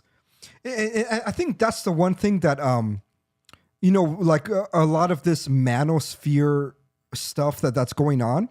The one thing that really irritates me about it is that none of those guys are having kids. And I think that and it's just less masculine. It's like when you see Andrew Tate says many things that are right. Like, I don't understand the hatred for him, but I don't think he's that great. And I think that the reason why... he's very mediocre. He is. And I think one of the things that make him mediocre is like, he brags about fucking all these women. And I look at him, I was like, and none of them wanted your baby? It's like, shit, you know how often it has happened in my life when a woman says, I want you to be my baby daddy? It's like that's what normally happens when you are a more like hyper masculine man. Is that these women just want? I don't know if it's the same thing in Argentina, but in Peru, my mom was telling me this when I was young, and she was like, the way you could tell a woman actually loves you, or the way you could tell a woman actually finds you attractive, is that they want to have your kid. If they don't want to have your kid, it's because they actually don't like you that much. And so when I see someone like Andrew Tate, it was like you in a way repulse women You repulse women because none of them actually want to have your kid. You have someone like Elon Musk. Women just want his baby. Oh my God. Yeah. You know what I mean? Yes. Yeah. He just literally, he walks up to a woman and she's like, okay, give me twins. Yes. It's like, no, just put a baby inside of me right now. I want that. Clint Eastwood. I went to his Wikipedia page. Yeah. You go to children. It starts with at least 8. At least 8, yes. At least. Yes. Because this is a man who, and again, to go back to T.L.E. Bird Orchist. Yeah. Bird. He had a theory like 2 years ago. If you're a philosopher. Yeah. And you never had children. And you're not a priest. Yeah. Your philosophy is worthless. Yes. Nice. Yep. If it never had any bearing on the future, but you also were never a priest, so you never swore any celibacy. You just chose to not have children. Yes. Your philosophy is fucking worthless. Yes. Yeah. What is it good for? It doesn't carry on to anybody else. Yep. It's an entirely a philosophy. So, I don't think Hegel didn't have kids. Kant I don't think definitely didn't have kids. No. Wittgenstein, I think, was a faggot. The same thing with Bertrand Russell. I think it was a fag. Many people. Oh God, I hope so. Yeah, many people think that him and Wittgenstein were kind of an item, but nobody can prove it. Did Heidegger have kids? I don't know if Heidegger did. Was it Martin Heidegger? Martin, yep. Martin Heidegger. Let's see. Era 20, Region Western Philosophy Institutions, Doctor. Notable ideas. Heideggerian terminology, Dasein, Gestalt, ontotheology, ontological difference, existentials, ecstase, segetics, hermeneutic circle, Althea. Isn't that a Grateful Dead song? Is it really? Althea? Is it Grateful Dead? I gotta find this.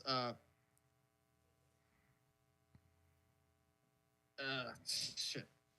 Yeah, Althea. Not Althea, but Althea is a Grateful Dead song. Can't play it because YouTube will copyright strike that, but disclosure, fundamental ontology, forgetfulness of being, or Seinvergessenheit, dwelling, wohnen. Language as the vehicle through which the question of being can be unfolded. Language speaks. Art's ability to set up a strife between world and earth. Wow! Kill him! Christ, dude! Yeah.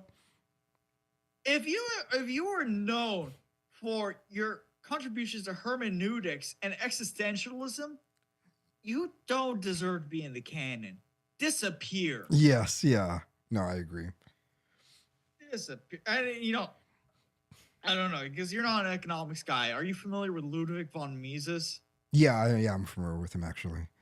Yeah. Yeah. He and Heidegger look like fraternal twins. Yeah, I never thought of that, but yeah. They look like it looks. Yeah. It's oh my God, I hate both of them. Yeah. Okay. In my libertarian days, I had like my Mises face, but like the guy didn't actually say anything. Yeah. Oh yeah, humans act according to what they want. Wow, what an insightful intuition.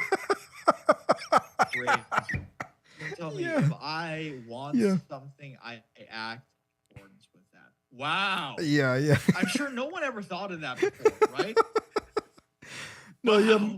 My brother was a poli-sci major focusing on economics. So that's the only reason why I know somewhat of it. But he was never a libertarian. He was a communist, and so he went full commie. Yeah, I know. Yeah, but he introduced me to a lot of liberation theology guy.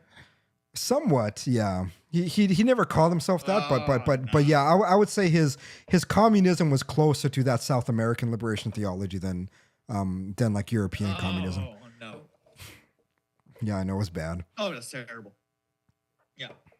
No, I got through Mises through a libertarian phase, and I tried to read Human Action. Mm-hmm. And man, if you ever wanted Kant but worse, it's Human Action by Ludwig. Is it really? Mises. I've never read that. So how many times you can fit a priori on a page. Oh, really? It's So he's astounding. yeah. He goes full like. So here's the thing, like, here's the insight to the Rothbard Mises distinction in that Yeah. weird gay loser virgin sphere. Rothbard is still somewhat of an Aristotelian Okay.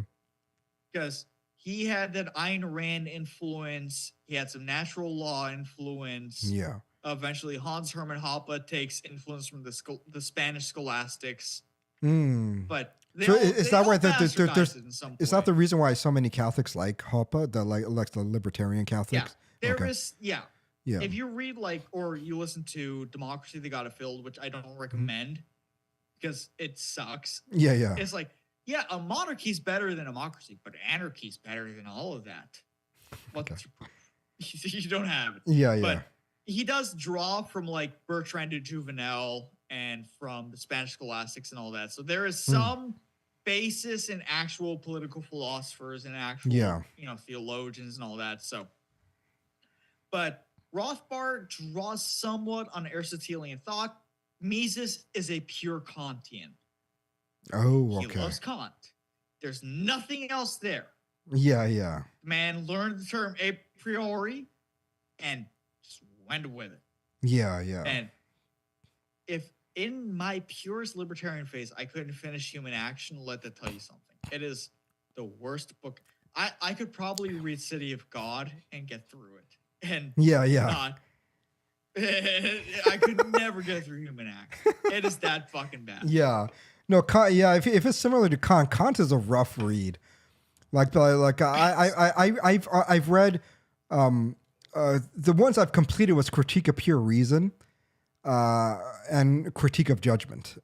And the other ones of any other of Kant's writing, I just read majority of it, but I was like, I can't keep going with it. So if he's anything like Kant, that'll be rough. It's he is a pure Kantian. And Kant died a virgin. So, yes, yeah. I've read many weird things had about. A wife. Did he? Yeah. He did, but Kant died a virgin. Yeah. And Nietzsche, out of all of these stupid continental guys, at least like Ecce Homo and the Genealogy of Morals actually is something to read there. I don't. Oh, like there Nietzsche. is. Yeah. Yeah, and I don't like all the contemporary Nietzscheans like Bronze Age perverts. Oh yeah, they're stupid. I'm sorry. I don't want to be like. It was so bad. Yeah. It was so bad. I can't. Have you ever heard Bap's voice? No, I've never heard his voice. No. So he actually is Romanian, but is he? The most not. It's up there with who's that communist guy? His name is escaping me now. Who's always sniffling in interviews. Talks about toilets and he's a communist, you said? Zizek. Zizek. Yeah. He has a voice like Zizek. Is it similar to that? Yeah. Oh, God, I hate it. I hate it. I hate it. I hate BAP. I came to art statue and museum. Like come on. Okay, Nietzsche was less pathetic than this. And only definitely. Once and died of syphilis. Yes. No, like with the whole BAP thing, like with the whole BAP thing, I find similar irritants that I have with the entire like manosphere type of blog. I think some people think that I'm trying to defend it. I never really tried to defend it. It's just I do think they get a glimpse of what is accurate and true, and those parts I really do connect with some of their like writings or commentaries. But ultimately, what they're always lacking is a more full sense of masculinity, the more full sense of many of these things that I think when you look at other figures, they're just more pronounced. And I really do. I'm dying to take a piss, so I gotta really. Oh yeah, no problem, man. Yeah. I'll be back in a minute. Yeah.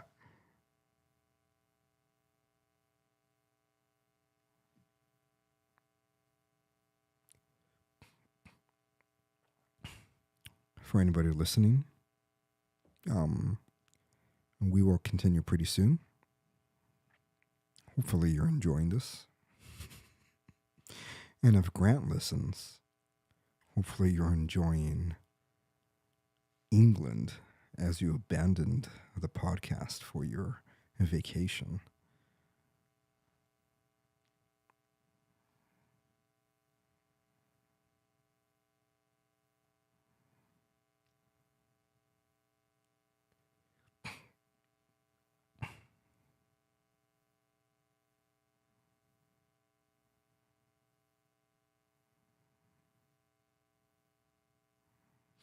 I actually could see that Grant is awake and online, but probably not listening to this podcast.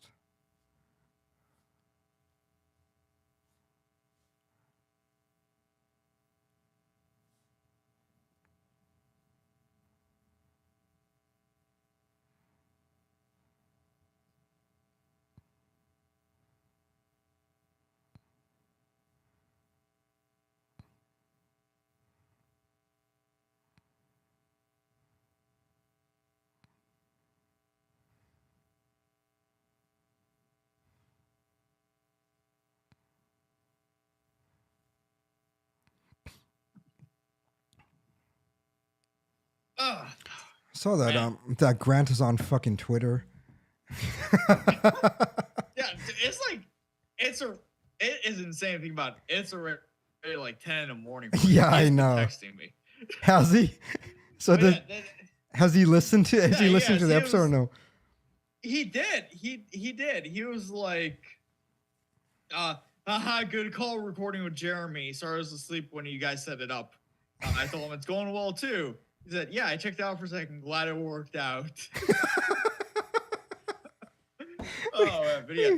The BAP, like that's the thing with BAP and the Manosphere and all that. They get a stereotype of what masculinity is. Yeah.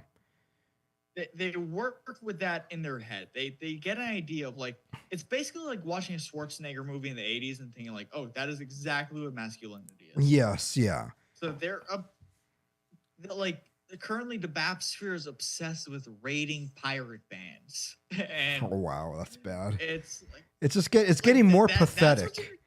Yeah, that's the thing about it. It's like, getting more and more pathetic, and part of it's because it's in the end it's childish. It's like the one thing that really does like bring out hyper masculinity in the end. I don't mean to like keep ragging on this because there's probably a lot of listeners that don't have kids, but really is the child aspect of it. It's like you can't keep talking about like building the muscle and getting the pussy and then not having responsibility. It's like the responsibility aspect of it is really what transform your like childlike behaviors of quasi masculinity to real masculinity. And so when you see figures like Mel Gibson, it's like or Clint Eastwood and stuff. It's like you get like this almost like father-like respect for them. It's like, no, I just respect them as a dude.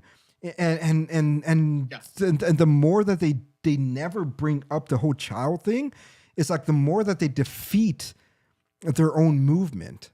It's like, no, they should be talking about it. So someone like, Nick Cannon and them, it's like these people encompass the hyper masculine more because they're doing that, and then they're actually supporting them. They're supporting their families. They're supporting these children, and they're doing all these things because, going back to the Peru ideas, like you know that you are sexually appealing, and you know that you are masculine to the female when they want your baby inside of them. If none of these women want your baby inside of you, there's something wrong with them. Wrong. Yeah, there's something, it's very, very wrong. And so it's like, it's probably the main part of the message besides like their weird obsession with like paganism. It's like, what the fuck are you talking? And with the male physique, it's paganism, the male physique. They almost becomes gay. It's always strange. Yeah, it's always strange. Like you so desperately want to see other men's physiques. Like, yes, yeah. Yeah, I get it. Okay, you guys are obsessed with fitness. This is not unique to you. Like, look at Elon Musk without. Look at Elon Musk without a shirt. He looks like a beached whale. Yeah, it's pathetic. It's pathetic. Leonardo DiCaprio. Yes, but you know which women wants their babies inside of them is those guys. You know, it's like there's something about them. It's like that's masculinity, and if they don't get that, it's like they have like this childlike understanding of masculinity, not an actual understanding of it, and that's when it becomes more pathetic. It's like it seems like it's become more pathetic. I don't have the same visceral like hatred for them that I think some people have, but it's more like a laughable. You guys are just these guys are just kind of losers. It's like you're a loser, and that's the part that I find irritating. I was like, no, just like Napoleon. Napoleon was like between our age. He was like 5'7". Yes, yeah. And this man commanded such a fear throughout Europe. Yeah. That the Pope, who didn't want to attend his coronation, showed up for the coronation. The Pope. Yes, yeah. It was Duke Wellington said Napoleon was worth 10,000 men on the battlefield. Like, yes, yeah. That's masculinity. It is, exactly, yeah. Invoked. He was a 5'7" little guy, and he invoked fear from people who was like, even at the time, over 6 feet, like Duke Wellington. Yes, so it's yeah. like, yes, and this pretty much an urchin from Corsica. Yes, nobody.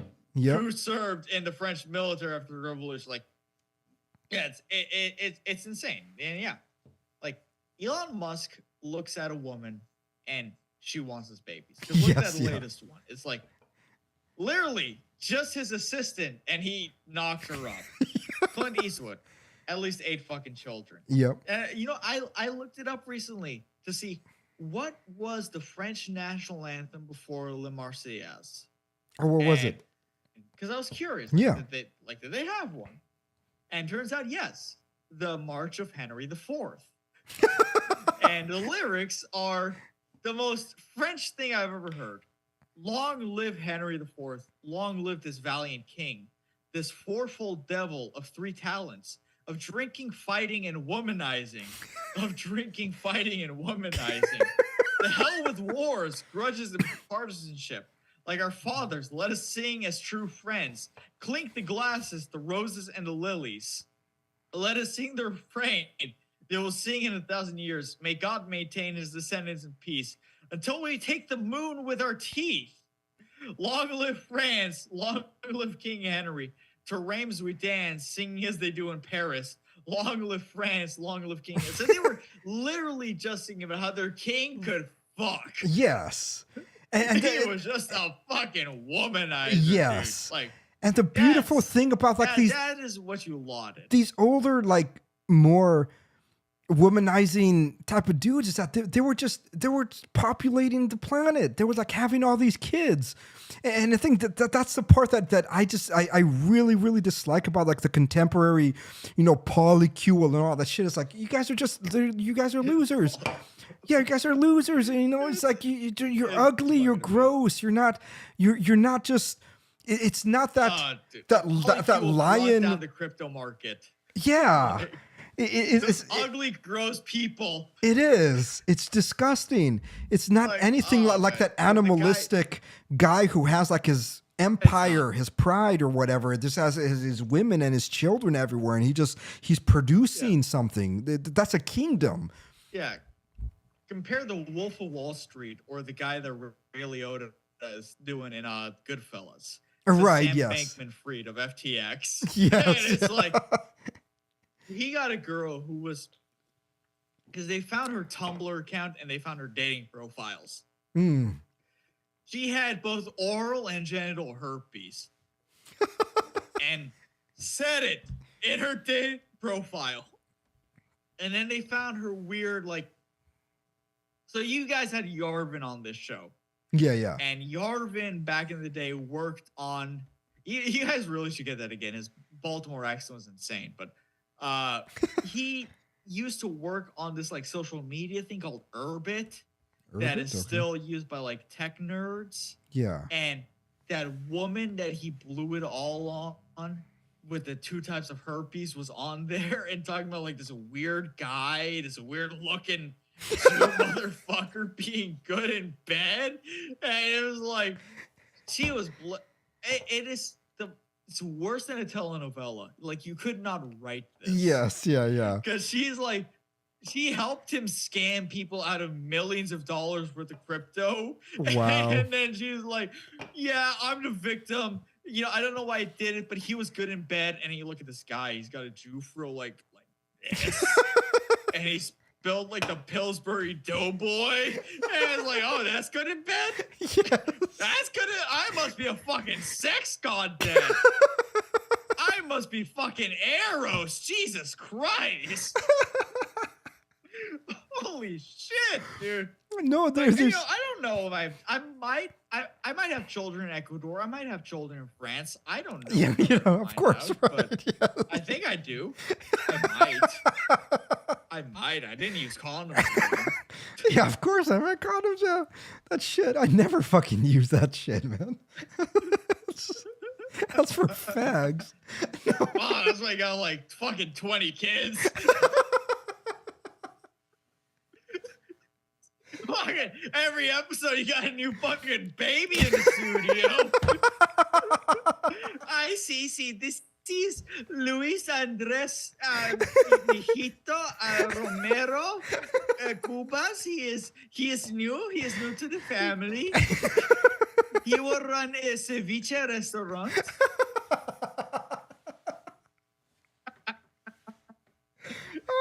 And I'm this such is Sofia Andrea Maria Gomez Luisa Guadalupe. She will do the goat farming for the family. We need alpaca. We need alpaca for our Peruvian family. See. I'm such a spick, but yeah, it's true.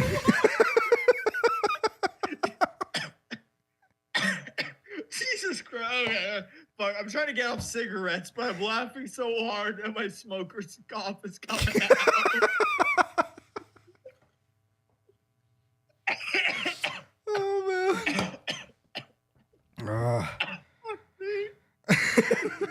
Oh, Jesus Christ. You got like 20 fucking kids. Okay, you know what? If the Ecuadorian girl and a French girl that I did not use a condom with had kids, I'm still at 2. You're at 1. Your goal differential is fucking insane, dude. Yeah, one of my best friends just keeps saying that I have my own kingdom. You really do, man. You got your own little serfdom going on. You got your little fiefdom. Yeah. Your little serfs. If all of half of them weren't like autistic, then it would work better.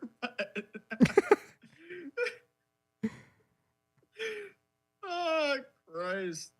Oh, man. Oh, I have to sign in. Fuck. That, Oh, it's annoying. what the fuck were we even talking about? Oh, yeah, Bap. The Oh, yeah, doesn't Bap. have kids. I know. He was a Leo Strauss scholar, dude. They doxed him. They found his fucking real name in his like college. Oh, they like, did? thesis. Yeah, he was a Leo Strauss guy. So that's fucking pathetic, dude. Yeah. Like, do you know who Carl Schmidt is? I heard that name. Who is he? Carl Schmidt. So he was like similar to Heidegger, but instead of doing like weird time theory, Yeah. he was a political philosopher. He had a Roman Catholic background. He was German, and he joined the Nazi Party at some point. Yeah. Okay. And he was like the political theory guy. He's the friend-enemy distinction guy. He's like, oh yeah, in politics, you have friends and you have enemies. Ooh, crazy idea. Ooh, in Latin and Greek, there were different words for enemies. So when Christ said, love thy enemy, he was talking about your personal one, not your political one. Like you would never go to the church in 1200 and say, hey, love thy enemy. What are you doing crusading to protect those pilgrims? Why don't you love them? Yeah. So he's that guy. where's it going with this? Oh yeah, I was reading one of his books, and there was an entire fucking foreword by Leo Strauss. Okay, yeah. And I skipped right over that shit. Fuck do I care about some Jewish fucking neocon from the 70s? Yeah. What does that have to do with my life? Oh yeah, one of the most prominent people apparently in the current right wing, like the French right wing, is some weird neo-pagan Nietzschean Straussian guy who loves seeing men's bodies and really hates Christians for some reason. Yeah. Okay. Yeah, man, I rag on Bap too much. No, it's good. He needs to be ragged on. I think a lot of these people within the manosphere needs to be ragged on a little bit. Many of them seem reactionary. Like it's essentially when I see someone like Andrew Tate, you know, he's so dorky that he looks like the kind of person that was like probably really fucked over by a woman at some point, and so he overcompensates by all these things that he thinks is masculine in the world, and then it's like there's a difference between like actually just being confident in your existence and as a man, and then being someone that tries to compensate by certain behaviors, and they try to go with it, and women can tell. I think women can sniff it out, you know. And I think that's why some of these people who, you know, because when you look at Leonardo DiCaprio, he's not really that good looking. He really isn't. No, you know? the guy's a fucking slob. Yeah, he's kind of gross looking, but women still find him attractive because he has an aura about himself that is just. It's the charisma. Yeah, his charisma and his confidence with himself. You can fake confidence, you cannot fake charisma. Yeah, right, yeah. Because charisma is like, how do you work a room? And actors have, like, why do people still care about George Clooney to this day? Like, right, yeah. Why in Anno Domini 2022 are there people who still care about George Clooney? Well, because as much as some people might hate him, yeah, he has a charisma. He does. Why is Steve Carell making a fucking comeback? Yes, yeah. Like, because he's my fucking height. He's a Jew in Hollywood. It's like, yeah. He did not have he started in the 40-year-old virgin. It's like, but he is Catholic. Why is he making a comeback? Yeah. He is? Yeah. Because I know he was Jewish. Yeah, he's Catholic. He was, him and his wife are Catholics. I mean, obviously they don't have that many kids. I think they don't have like 2 or 3, but yeah. That is crazy. Let's see. What's this? Oh, early life section. Let's see. Oh, wow! I actually got raised Roman Catholic. Jesus Christ. I don't know if his like ethnicity is Jewish, and his ethnicity might be Jewish, but I know he was raised Catholic. He's raised Roman, like Polish, German, Irish. Oh, okay, raised Roman Catholic. Yeah.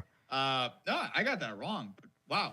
Yeah. But yeah, he's this 5'9" guy, but now he's got a silver fox thing going on. He does, he was a therapist recently, and it's like this was Michael Scott. He was also the 40-year-old virgin. Like this was the awkward guy of Hollywood. Yeah. Why all of a sudden is he coming up with like this DILF thing? Oh, because he got charisma. Like yes, he does.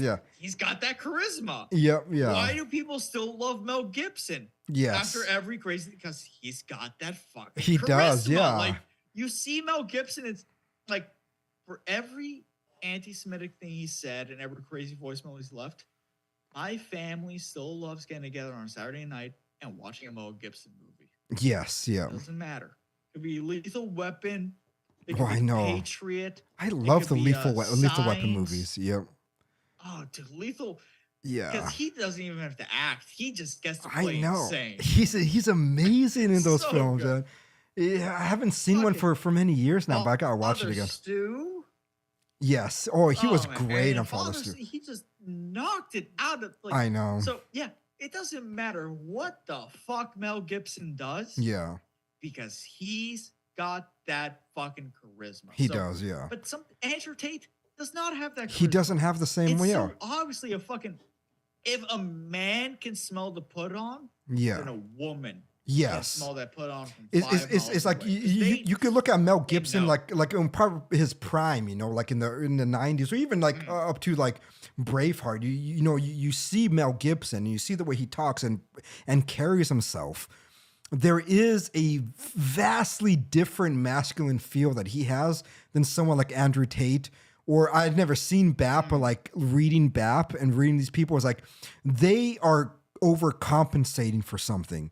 You watch someone like Mel Gibson in an interview while he was making Braveheart and everything was like, holy fuck, man, that guy. Like, there's probably like 10 women lining up wanting his baby inside of them. It's like there's something about him that just brings that feel. That thing is phenomenal. You watch, you could see Arnold Schwarzenegger, the same thing. It's his horrible accent. He's really not a good actor. It's like you see Arnold Schwarzenegger, he's a bad actor. Yeah. He has a horrible accent, but then he has like this smile. And the smile that he has draws people Conan in. the Barbarian. Yes, yeah. And Conan the Barbarian is one of the best movies ever fucking made. Yes, yeah. Like it makes like why would there be shit? What's the black guy that plays his tip of my tongue? He plays Darth Vader in Star Wars. Oh, I know what you're talking about. Yeah, I can't think. I can't think of his name right now. I don't know. It's fucking 4:40 in the morning for me. His name is amazing. Yeah. But, we got to end soon for you, but Darth yeah. Vader. He plays the main bad guy in Conan the Barbarian, and it's like, it's such a good fucking movie. Yeah, it's awful in so many ways, but it's so fucking good. It is, yes, yeah. And so it's like, you see these guys that are like Jack Murphy. Yeah, Jack Murphy, who came out that he did porn where he shoved things up his own ass. Articles about how he cuckolded himself, having his wife go out and fuck other dudes off Tinder. And it's like, this is not masculine. It isn't, yeah. Not, like, okay, you told me when you fucked other bitches off Tinder? Yes. But you sending your wife out to fuck other men, like, yeah, no, that's. You're not going to fight another guy for hitting on your wife. Yes, yeah. It's ridiculous. Like there's this video that keeps circulating from like 2 years ago of some TikToker. He's coming up to this woman who's walking into a restaurant with her boyfriend, and he starts complimenting her. And this boyfriend looks like a goofy ass motherfucker. Yeah. He's in denim overalls. He looks like a little toddler. He puts down his drink, throws fucking hands at this dude who's hitting on his girl. He just starts wailing away at the guy. Yeah. He doesn't even insult. He just goes to wailing because that's what you fucking do. Yes, yeah, of course, yeah. That's what you fucking do. You don't send your girl to go fuck other dudes. You beat the shit out of them because you're a fucking warrior. Yes, you're a fucking alpha male. Yep, You'll fuck around if you want to, but that bitch stays locked up. Yes. That's your bitch. Yes. Yeah, exactly. You don't put up with this shit. Yeah. It's like, no, you don't write manosphere articles. Or it's like, there was another one. I don't even know his fucking name. He was like, eating pussy is beta and feminine. Like, yeah, what a dumbass. What is this, a Sopranos episode? Yeah. Oh, no. Wow. I can turn on my woman and get her, like, literally just completely do whatever the fuck I want because I ate pussy, the horror. What the fuck is wrong with these people? No, I know, yeah. What is Yeah. No, that's the way I feel right now. Fellas. Don't be Junior Soprano. Actually be Junior Soprano. Eat the pussy. Yes. Eat the pussy. Eat the pussy. Good for you. So much shit gets solved when you do it. Yes, yeah. Life is so much easier. Yes. When you eat pussy. You just gotta eat the pussy, man. Eat the fucking pussy. That's what I should title this episode. She'll be happy. She'll do whatever the fuck you want. Grant is not here to stop me. Just call it Eat the Pussy. Oh, man. You gotta do it. Yep. So much shit. When has a woman ever bitched at a dude who eats her pussy? I know. Yes, exactly. Guys that don't eat pussy, I don't get them. It's like, no, you gotta do that, man. Shit.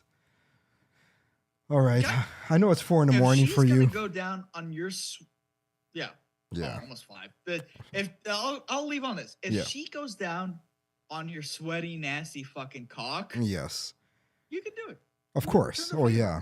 It'll save you so much of a headache. And it's amazing. Like I like it's actually enjoyable. Like why wouldn't you eat the pussy? It's an enjoyable activity. Yeah. Like I don't get why you wouldn't. Like you achieve so much. You achieve so much, and it's so good to achieve that. Yeah. But some men are stubborn, but that is my closing out advice. Yes. To go to confession. Yeah.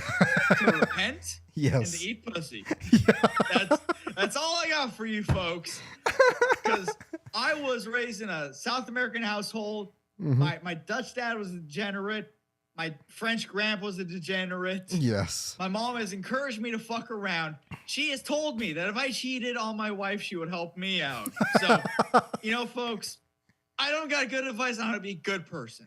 Yeah. But I got good advice on how to survive as a bad person. So, see your priest. Talk to your priest. Yes. And Christ loves you. Yeah. Beautiful. All right. I can't even cut to black. I'll let it go until May. I forgot to put up the extra graphic on it. So there's an outro music, What do you do without Grant? Yeah, let's get some outro music. Oh, there we go. Okay, let's play it. Oh, that is so out of tune. Oh, it's beautiful. Fuck, I'm fucking this up.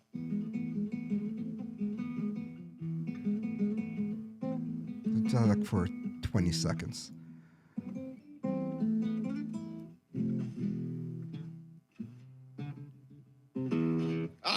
I'm too drunk for that, and that's out.